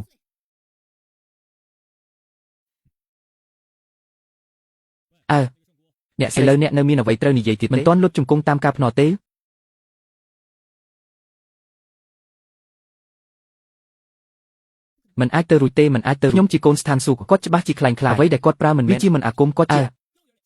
ាយើងភ្នាល់គ្នានៅមុខគេអ្នកមិនទទួលស្គាល់ក៏បែរជាចោទប្រកាន់ខ្ញុំជាកូនស្ថានសួគ៌មិនអាចធ្វើតាមការភ្នាល់របស់អ្នកពិតជាព្រះរាជបុត្រមែនហេតុអ្វីបានជាឈរជាមួយស្ដេចអាក្រក់ឈ្នះគាត់ហើយគ្រប់គ្នាឃើញទេបើគាត់ពិតជាព្រះរាជបុត្រពិតហេតុអ្វីបានជាមានគ្រោះធម្មជាតិរធ្វើឲ្យប្រជាជនស្លាប់ដោយអត់អាហារអ្នកស្រីសាវកនិយាយមានអំណាចវិញ្ញាណមានប្រយោជន៍សំខាន់គឺឲ្យយើងបានឆ្អែតបើគាត់ពិតជាស្ដេចពិតគាត់នឹងដោះស្រាយបញ្ហាតែគេមិនខ្វល់ពីជីវិតយើងទេឃើញគេជាអរិយនឹងស្ដេចអាក្រក់មិនដូច្នោះទេនឹងធ្វើឲ្យស្ថានសួគ៌ខឹងអ្នកមិនអាចនិយាយបែបនេះព្រះអង្គតែងតែយកចិត្តទុកដាក់ចំពោះខ្ញុំបានយកសម្បកឈើមកឲ្យព្រះអង្គហើយតែអកុសលណាស់ប្រទេសទាំងមូលកំពុងមានទុភិកគ្មានកន្លែងរកចំណីពួកយើងជាអ្នកស្រុកមិនយល់ពួកយើងដឹងតែថាឃ្លានត្រូវតែញ៉ាំត្រូវហើយអ្នកណាឲ្យយើងញ៉ាំបានឲ្យយើងស្លាប់អ្នកនោះហើយជាស្ដេចពិតប្រាកដគាត់ចិត្តស្លាប់ដោយឃ្លានបើបន្តបែបនេះយើងទាំងអស់គ្នាត្រូវតែលោកយាយដ៏បរិសុទ្ធសូមជួយពួកយើងផងសូមជួយពួកយើងឲ្យបានល្អចាប់ពីពេលនេះទៅបើអ្នករាល់គ្នាខ្ញុំនឹងមិនត្រូវអរិយបញ្ឆោតទៀតដូច្នេះខ្ញុំនឹងប្រគល់កូនក្រមុំឲ្យអ្នករាល់គ្នាអាចរស់បា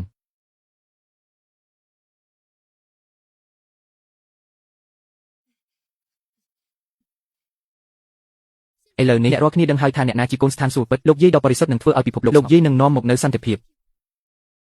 បងហួងលោកជាស្ដេចផែនដីប្រជារាស្ត្ររបស់លោកចិត្តស្លាប់ចុងក្រោយលោកយាយដ៏បរិសុទ្ធជាអ្នកដោះស្រាយលោកមិនគិតថាខ្លួនមិនសមនឹងតំណែងទេព្រះអង្គគួរតែធ្វើការសំស្របនឹងតំណែងបើព្រះអង្គមិនអាចឲ្យប្រជារាស្ត្រខ្វះញ៉ាំបានទេព្រះអង្គគួរតែដាក់រាជនេះហើយជារបស់នោះធ្វើពីទឹកសន្សើមរបស់មាតាខ្វាន់អ៊ីធ្វើឲ្យពិភពលោកគ្មានអ្វីស្មើអីខ្វាន់អ៊ីមនិងទឹកសន្សើមនេះគឺធ្វើពីដីខ្វាន់អ៊ីមនិងស្មើវាញ៉ាំមិនបានទេញ៉ាំហើយស្លាប់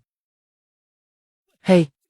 វាញ៉ាំហើយស្លាប់ឯងកំពុងនិយាយបំផន់ទីដាដ៏បរិសុទ្ធថានេះជាអាហារទេវតាត្រូវអាហារទេវតានេះខ្ញុំញ៉ាំអស់ចាណាស់ទេខ្វាន់អ៊ីមញ៉ាំហើយឆ្អែតតែគ្មានជីវជាតិអ្វីទេបាយល្ងាចជាស្មៅព្រៃមានជាតិពុលអ្វីខ្លះគ្មានហើយវាមិនត្រឹមតែពុលទេថែមទាំងពិបាកបន្ទំស្ដាប់គាត់អាហារទេវតាដែលខ្ញុំឲ្យអ្នករត់ជារបស់ស្ថានសួគ៌ញ៉ាំហើយគ្មានជំងឺអាយុវែងឆ្នាំអរិយនេះចង់បំផ្លាញព្រះវិហារចង់សម្លាប់ប្រជាជនខ្វាងតុងទាំងអស់ អារៈនេះអាក្រក់ណាស់ចង់សម្លាប់យើងគួរតែសម្លាប់ស្ដេចអាក្រក់នឹងអារៈធ្វើឲ្យប្រជាជនខ្ញុំគួរតែដាក់រីតភ្លាមសម្លាប់អារៈស្ដេចអាក្រក់នឹងសម្លាប់អារៈស្ដេចអាក្រក់ដាក់សម្លាប់អារៈតបអាក្រក់ដាក់រីតសម្លាប់អារៈដាក់រីតបងស្រីឯងធ្វើមិនបានទេខ្ញុំណែនាំឲ្យឯងដុតអារៈចោលភ្លាមដាក់រីតឲ្យអ្នកបើមិនអញ្ចឹងខ្ញុំមិនធានាថាពួកអ្នករត់គេចនេះនឹងធ្វើអីទេមកណាដើម្បីប្រជាជនខ្វាំងតុងព្រះអង្គសូមដាក់រីតឲ្យផងល្អខ្ញុំព្រមដាក់រីតហេនេះឯងនិយាយហើយឯងមិនត្រូវស្ដាយក្រោយទេខ្ញុំមិនស្ដាយក្រោយទេព្រះអង្គគុំអីគុំនិយាយខ្ញុំជាស្ដេចខ្វាំងតុងប្រជាជនខ្ញុំរស់នៅលំបាកបែបនេះខ្ញុំមានទោសក្នុងចិត្តបើមានអ្នកណាធ្វើឲ្យប្រជាជនឆ្អែតក្តៅខ្ញុំព្រមដាក់រីតខ្ញុំមានលក្ខខណ្ឌមួយទុកជីវិតព្រះវិហារខ្វាំងតុងល្អស្ថានសួគ៌មានមេត្តាព្រះវិហារសម្រេចទុកអារៈកុំឲ្យវាចេញមកបង្ករឿងទៀតនេះហេតុអីទៅហេតុអីញ៉ាំហើយគេស្លាប់គេមិនស្លាប់ទេញ៉ាំជាមួយពីចៅនេះវាធ្វើឲ្យគេថប់និយាយរឿងឈ្គូមនុស្សមិនស្លាប់ដោយថប់ទេពិតមែនខ្ញុំញ៉ាំស្រូវថ្មីហើយជាង10ថ្ងៃហើយមិនបន្តរបបពីមុនមានមនុស្សច្រើនស្លាប់ដោយថប់នាងទេពធីហាមិនដឹងថ្ងៃនេះដល់វេនល្អណាស់ដឹងថាឯងជាអ្នកបោកពលរដ្ឋយើងហូបរបស់ឯងអ្នកបោកបើឈាមខ្ញុំមិនល្អទេយ៉ាងហោចឲ្យឯងនៅប្រសើរជាងស្លាប់ដោយអត់ពួកអារៈក្រោយរឿងមិនឲ្យឯងមកថាខ្ញុំជាអ្នកបោកឯងមានសិទ្ធិសម្បញ្ញៈទេនិយាយត្រូវស្លាប់យ៉ាងហោចឲ្យប្រជាជនឆ្អែតតែបងស្រីនឹងឲ្យប្រជាជនឆ្អែតក៏មិនបានដូច្នេះបងស្រីគួរដកថយឯងនិយាយត្រជាក់ណាថាយើងមិនឲ្យប្រជាជនឆ្អែតហេបងស្រីមើលអារៈសែងចាប់ផ្ដើមនិយាយរឿងបំភាន់ប្រជាជនបើឯងមានសមត្ថភាពមិនឲ្យប្រជាជនចូលរដ្ឋនេះសួរថាមិនអាចមេដាឲ្យគាត់រស់ទេចាប់ផ្ដើមធ្វើអារៈទៀតមើលទៅព្រះធ្វើបាបអាចរួចមនុស្សធ្វើបាបមិនអាចរកដង្ហើមធំសូមគុំស្ដាប់គាត់និយាយក្បាលគាត់មានបញ្ហាណាថាក្បាលខ្ញុំល្អណាស់អ្វីដែលខ្ញុំនិយាយគឺខ្ញុំមានវិធីឲ្យប្រជាជនឆ្អែត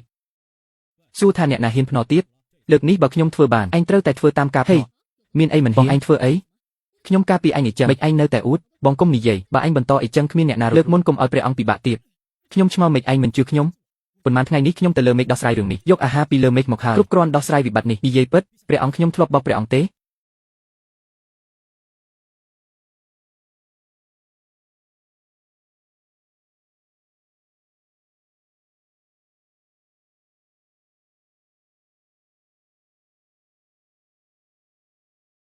នេះអាហារអីយើងមិនដែលឃើញនេះជាអាហារដែលខ្ញុំយកសាច់មាន់នេះឆ្ងាញ់ហើយទុកបានយូរទុកប៉ុន្មានឆ្នាំក៏មិនខុសចាមែនអញត្រូវភ្លុកមើលហើយអត់ទេព្រះអង្គនោះជាកញ្ចប់មើលមេអារៈមិនហ៊ានឲ្យស្ដេចពុកញ៉ាំអាហារនេះពោលគុំញ៉ាំអីកុំភ័យអីខ្ញុំមិនថាមេនេះញ៉ាំមិនតែញ៉ាំបែបនេះមិនបាន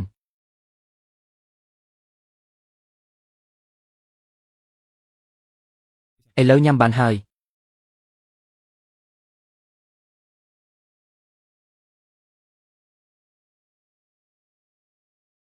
ឆ្ងាញ់ណាស់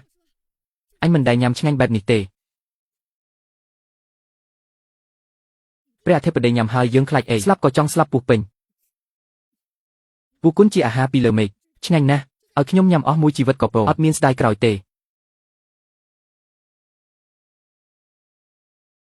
អ្នកបោកភ្លុកមើលថាឆ្ងាញ់ជាងរបស់អ្នកទេអារៈនេះចង់សម្លាប់ខ្ញុំម៉ោងនេះហើយនៅធ្វើធំអៀងខ្លួនទេឥឡូវឃើញច្បាស់ហើយអ្នកណាជាអ្នកបរិសុទ្ធពិតអ្នកណាជាអ្នកបោក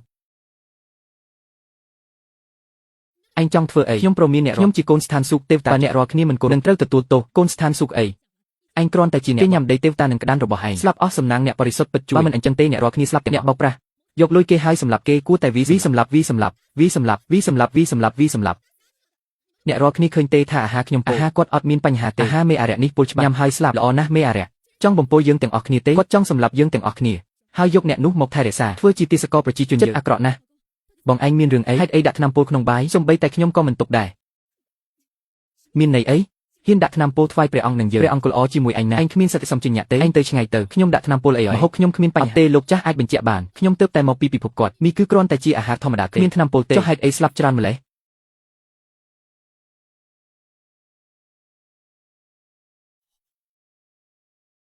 គាត់មិនទាន់ស្លាប់ក៏មិនមែនពុលដែរវាជាជំងឺរាតត្បាតឃើញអត់ស៊ីរបស់អារៈហើយកើតជំងឺខ្ញុំថាហើយអារៈនាំជំងឺមកឯងមិនស្ដាប់ទេឯងទេដែលនាំជំងឺគ្រួសារឯងទាំងមូលនាំជំងឺនេះហៅថាមកពីពូវាលស្មៅឆ្លងតាមចៃវាគ្មានទំនាក់ទំនងឥតប្រយោជន៍ជំងឺរាតត្បាតជាទុនកម្មពីស្ថានឯងហ៊ាននិយាយពីកណ្ដុរនឹងចៃមិនសមហេតុផលទេសូមអ្នកបរិសុទ្ធប្រទានទឹកព្រះជួយសង្គ្រោះកូនស្រីគាត់ចិត្តស្លាប់ហើយលោកគ្រូខ្ញុំខុសហើយខ្ញុំមិនគួរសង្ស័យលោកសូមលោកអត់ទោសជួយសង្គ្រោះកូនស្រីខ្ញុំផងសូមលោកគ្រូជួយយើងផងអញ្ចឹងខ្ញុំនឹងប្រទានទឹកព្រះឲ្យឯងគិតខ្លះទៅបើទឹកគាត់ព្យាបាលជំងឺបានជំងឺនឹងមិនរាតត្បាតដល់នឹងទេគាត់បោកឯងទេខ្ញុំមានថ្នាំព្យាបាលមរណខ្មៅលោករៀងស្គមសូមលោកជួយពួកខ្ញុំជួយពួកគេទៅអ្នកទាំងឯងនឹងងណាស់ងាយនឹងត្រូវខ្មោចបញ្ឆោតអ្នកដែលមិនមានចិត្តរឹងមាំនឹងត្រូវបាត់បង់ក្នុងគ្រោះមហន្តរាយនេះ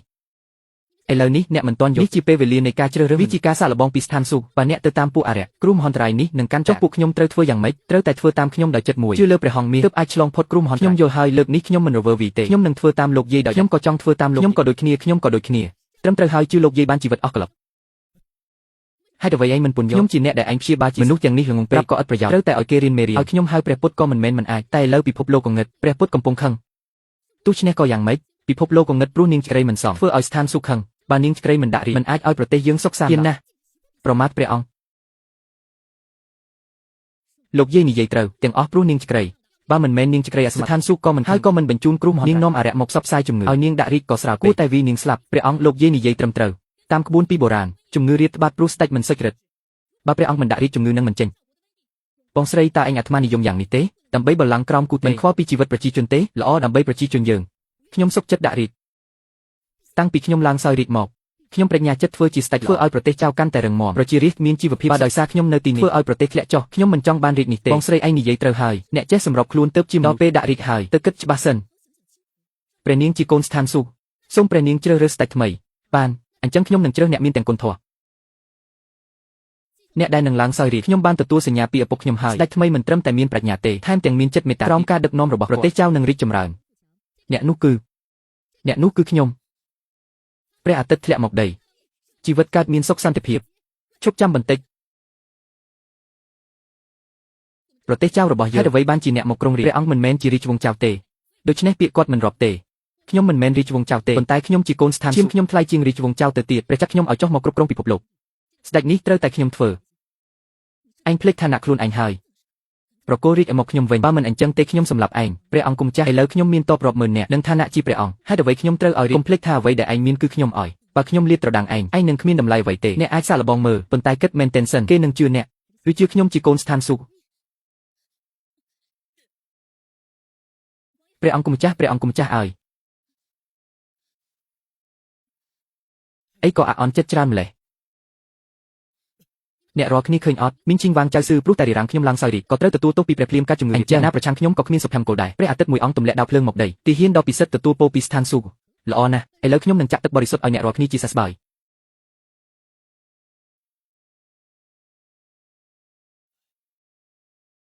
អាបិសាចឯងចង់ធ្វើអីនឹងខ្ញុំរឿងឥតប្រយោជន៍ច្បាស់ជួយឯងហើយខ្ញុំមិនជឿថាឯងមានចិត្តល្អឯងប្រកាសជាចង់ឲ្យខ្ញុំលេបថ្នាំពោលឯងចិត្តស្លាប់ហើយនៅតែនិយាយច្រើនអញ្ចឹងខ្ញុំហូបហាខ្ញុំមានទឹកបរិសុទ្ធហើយមានអារម្មណ៍ធូរស្រាលអរគុណច្រើនដែលជួយបំបត្តិជំងឺរាតត្បាតសេងកោហេតុអីយ៉ាងនេះហេតុអីផឹកទឹកបរិសុទ្ធហើយនៅតែស្លាប់ដោយជំងឺគេគ្មានចិត្តស្មោះត្រង់ខ្ញុំធ្លាប់ប្រាប់ហើយថាព្រះអាទិត្យរបស់ខ្ញុំចិត្តស្មោះទៅបើចិត្តមិនស្មោះទឹកបរិសុទ្ធក៏គ្មានប្រយោជន៍សុំទោសខ្ញុំមិនគួរសង្ស័យលោកទេព្រះអាទិត្យស្លាប់ហើយព្រះរាជាស្ថានសួគ៌ការពារគ្រូបង្រៀននឹងជួយពិភពលោកព្រះអាទិត្យស្លាប់ហើយព្រះអាទិត្យស្លាប់ព្រះរាជាស្ថានសួគ៌ការពារគ្រូបង្រៀនពិភពលោកអ្នកខ្លះធូរស្រាលជាងមុនតើថ្នាំអីអស្ចារ្យម្ល៉េះគ្រាន់តែជំងឺប៉ុណ្ណោះវាប្រយុទ្ធនឹងមេរោគក្នុងខ្លួនឯងនេះជាថ្នាំលេប3ដងក្នុងមួយថ្ងៃម្ដង1ក្រាម2ថ្ងៃជាចាំផឹកទឹកឲ្យច្រើនឯងហេតុអីល្អនឹងខ្ញុំម្ល៉េះកុំយកច្រឡំអីខ្ញុំគ្រាន់តែមិនចង់ឃើញអ្នកទោះជាអ្នកមិនស្គាល់ក៏ខ្ញុំក៏ធ្វើដូច្នេះដែរអរគុណមើលអ្នកដួលក្រោកឈរវិញហើយអរគុណព្រះអង្គសង្គ្រោះ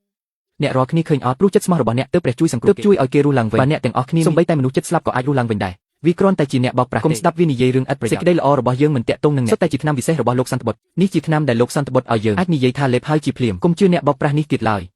លោកសន្តិបុត្រទេដែលជាកូនស្ថានសួគ៌ពិតប្រាកដអ្នកចង់ធ្វើអីខ្ញុំប្រាប់ឲ្យនេះជាការសាកល្បងដ៏ធំពីស្ថានសួគ៌បើអ្នកជឿពួកវាអ្នកនឹងធ្លាក់ទៅក្នុងបោកប្រាស់នេះនៅតែបំផន់យើងមិនជឿអ្នកទៀតទេវាស្លាប់អ្នកបោកប្រាស់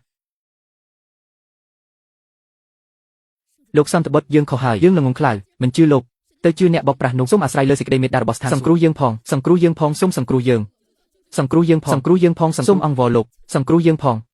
ក្រោកឡើងទាំងអស់គ្នាខ្ញុំមិនចូលចិត្តឲ្យគេលុតជង្គង់ទេសុខចិត្តទាំងអស់គ្នាខ្ញុំយកថ្នាំមកពីស្ថានសួគ៌គ្រប់គ្រាន់មានឲ្យគ្រប់គ្ន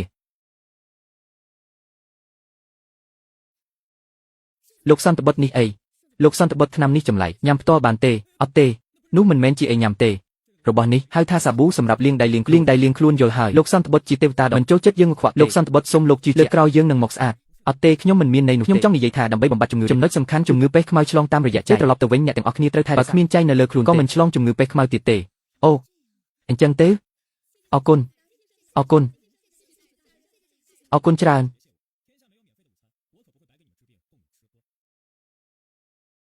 ព្រះរាជបុត្រាគ្រួសារខ្ញុំវិនាសអន្តរាយអស់ហើយគ្មានលុយថ្វាយព្រះអង្គទេបងអញធ្វើអីឡាទីននេះមិនមែនលុយទេហើយពេលនេះរតនាគារក៏សម្បូរយើងមិនខ្វះលុយទេសង្គមយើងយុទ្ធមិនគួរយកដោយមិនធ្វើកុំបារម្ភខ្ញុំនឹងធ្វើឲ្យគេប្រព្រឹត្តដោយយុត្តិធម៌គ្រូរងស្ងួតនេះមូលហេតុចម្បងគឺការចែកចាយទឹកមិនស្មើខ្ញុំក្រុងជីកប្រឡាយដើម្បីដឹកទឹកពីកន្លែងសម្បូរមកធ្វើដូច្នេះក្រោយមកនឹងគ្មានគ្រូរងស្ងួតការជីកប្រឡាយត្រូវការមនុស្សបើអ្នកគ្មានលុយអាចទៅជីកប្រឡាយខ្ញុំមិនត្រឹមតែផ្ដល់អាហារនិងកន្លែងស្នាក់នៅនិងការព្យាបាលទាំងឲ្យប្រាក់ឈ្នួលដើម្បីសាងសង់ផ្ទះវិញក្រៅពីនេះអ្នកត្រូវធ្វើរឿងមួយទៀតនេះហៅថាដំឡូងបារាំងនេះហៅថាខ្ទឹមបារាំងនេះហៅថាដំឡូងជ្វានេះហៅថាការ៉ុតនេះហៅថាពោតទាំងនេះជាដំណាំដែលខ្ញុំយកមកពីលើមេឃផលច្រើនហើយងាយដាំរសជាតិឆ្ងាញ់ពេលត្រឡប់ទៅត្រូវដាំដំណាំទាំងនេះឲ្យបានច្រើនពីនេះទៅនគរចៅនឹងលែងមានទុភិកព្រះរាជបុត្រាដ៏វិសុទ្ធព្រះរាជបុត្រាដ៏វិសុទ្ធព្រះរាជបុត្រាដ៏វិសុទ្ធគង់ព្រះជន្មយឺនយូរព្រះអង្គកងទ័ពដែកឥតចាញ់របស់យើងបានមកដល់ហើយអីហេតុអីប៉ាវចម្បាំងរបស់ជប៉ុនមកដល់មុនយើងមិនទាន់ត្រៀមសង្គ្រាមទេព្រះអង្គកុំប្រញាប់អីឲ្យខ្ញុំតែ3នាទីខ្ញុំនឹងបង្ហាញគេឲ្យឃើញនានាការចុងក្រោយសិល្បៈរកែតសង្សិទ្ធព្រះអង្គខ្ញុំមកកម្ដៅក្រែឲ្យហើយព្រះអង្គមានន័យយ៉ាងម៉េចលែងស្រឡាញ់ខ្ញុំហើយឬព្រះអង្គឲ្យអាវុធទំនើបដល់ចៅក្រុងជួយដោះស្រាយគ្រោះរងស្ងួតនិងជំងឺរាតត្បាតឲ្យគេជីប្រឡាយធំដើម្បីស្រីនោះព្រះអង្គទទួលដាវអមតា4ជីវិតតែម្នាក់ឯងហើយជួយពង្រឹងអំណាចគេទៀតដូចគ្នានឹងមកកម្ដៅក្រែហើយអ្វីបានជាម៉ងគប់យើងមិនបានអ្វីសោះព្រះអង្គក្លំអៀងពេកហើយប៉ាវ៉ាងអូននឹងសៀវយូជាស្រីរបស់បងមិនលំអៀងទេអំណោយរបស់អូនបងត្រៀមឲ្យហើយចុះបងឲ្យអូននាគ្រីចអ្វីនាគ្រីចមើលហឹមនេះហើយជានាគ្រីចដែលបងថាអូនមើលទៅឆោតនេះគ្រាន់តែជាមន់ធម្មតាទេមិនមែនមន់ធម្មតានេះជាមន់សាច់ជាពូជពីស្ថានសួគ៌មួយខែក៏ចេញមួយខែមិនចេញលឿនអញ្ចឹងពិតណាស់បងគុកឯងមិនចេះធ្វើស្រែចម្ការដូច្នេះបងរៀបចំនេះក្រៅពីនេះបងយកទីសាច់មកដែរពេលសាច់ជ្រូកសាច់គោទឹកដោះយកទៅចិញ្ចឹមឲ្យបានល្អពីនេះទៅម៉ងគុកឯងក៏មានបាយបរិភោគឆ្អែតល្អណាស់របស់ល្អយ៉ាងនេះត្រូវយកទៅភ្លាមម្ដាយរាជឲ្យកូនសម្លៀកបំពាក់ព្រះអង្គមិនទាន់កម្ដៅក្រែឲ្យខ្ញុំទេគេទៅអស់ហើយយប់នេះគ្មានអ្នកណាមកកម្ដៅក្រែជាមួយទេអាប់សុកណាស់ហេកណ្ដាលអាធ្រាត្រមករកបងធ្វើអីមិនមែនចង់សងសឹកសម្លាប់បងទេ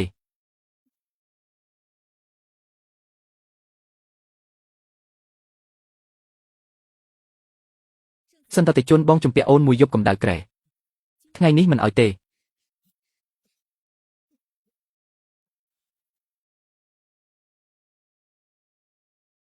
ប្រុសឲ្យអរគុណឥឡូវគ្រោះរងស្ងួតនិងគ្រោះធម្មជាតិបានធូរស្រាលអស់ហើយដំណាំរបស់អូនក៏ត្រូវបានដាំយ៉ាងច្រើនយើងនឹងមើលនេះទៅមិនមានទូភិកទៀតទេអញជាប្រពន្ធខ្ញុំមែនទេកុំរាក់រាជាមួយខ្ញុំអីមើលទៅមេឃក៏ជិតយប់ហើយយើងទៅផ្ទះកម្ដៅក្រែវិញល្អជាង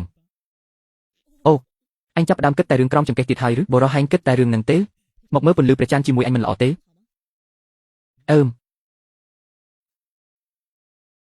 ព្រះអង្គ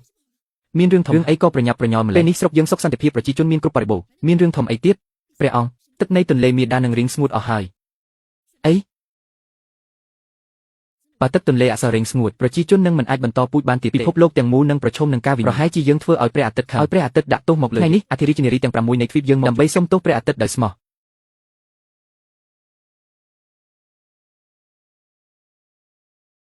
កាលពីមុនទន្លេមេតាចិញ្ចឹមទ្វីបយើងថ្ងៃនេះទឹករីងទន្លេស្ងួតជីវិតមិនអាចបន្តយើងខ្ញុំជាអធិរាជទាំង6មកបួងសួងសុំសេចក្តីសុខសូមព្រះអាទិត្យមេត្តាបើមានទោសសូមដាក់មកលើយើងខ្ញុំសូមឲ្យទឹកទន្លេត្រឡប់ដើម្បីការពារយើងខ្ញុំសូមស្ពះគោរពតាមព្រះអាទិត្យគ្រប់គ្រងដោយស្រឡាញ់ផ្សព្វផ្សាយសេចក្តីសុខស្នងគុណព្រះសូមព្រះអាទិត្យស្ដាប់ពាក្យយើងខ្ញុំប្រទានពរដល់ទ្វីបយើងសូមឲ្យទឹកទន្លេហូរមានជីវិតសូមព្រះអាទិត្យប្រទានតាមសេចក្តីប្រាថ្នាយើងខ្ញុំសូមឲ្យទឹកទន្លេហូរមានជីវិតជារៀងរហូត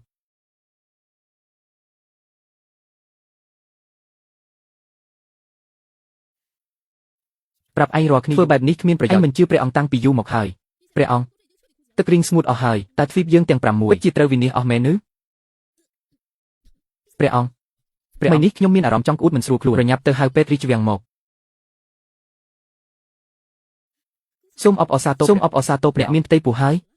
មិនអាចទេខ្ញុំមិនបានផឹកទឹកទន្លេអំពរទេមិនផឹកទឹកនោះតើមានផ្ទៃពោះយ៉ាងម៉េចទៅប្រហែលជាការអធិដ្ឋានរបស់យើងធ្វើឲ្យមេឃហើយប្រទានពូជនាគពូជជីវិតមកតើអ្នកពិតជាដាំពូជជីវិតឬពូជដែលអាចបង្កើតជីវិតបានពិតមែនតើវាជាអ្វីទៅរឿងគឺបែបនេះដូច្នេះបើគ្រាន់តែបានដេកជាមួយព្រះអង្គមិនបាច់ផឹកទឹកទន្លេអំពរក៏មានផ្ទៃពោះដែរមិនបានទេអបអរសាទរស្ដេចព្រៃ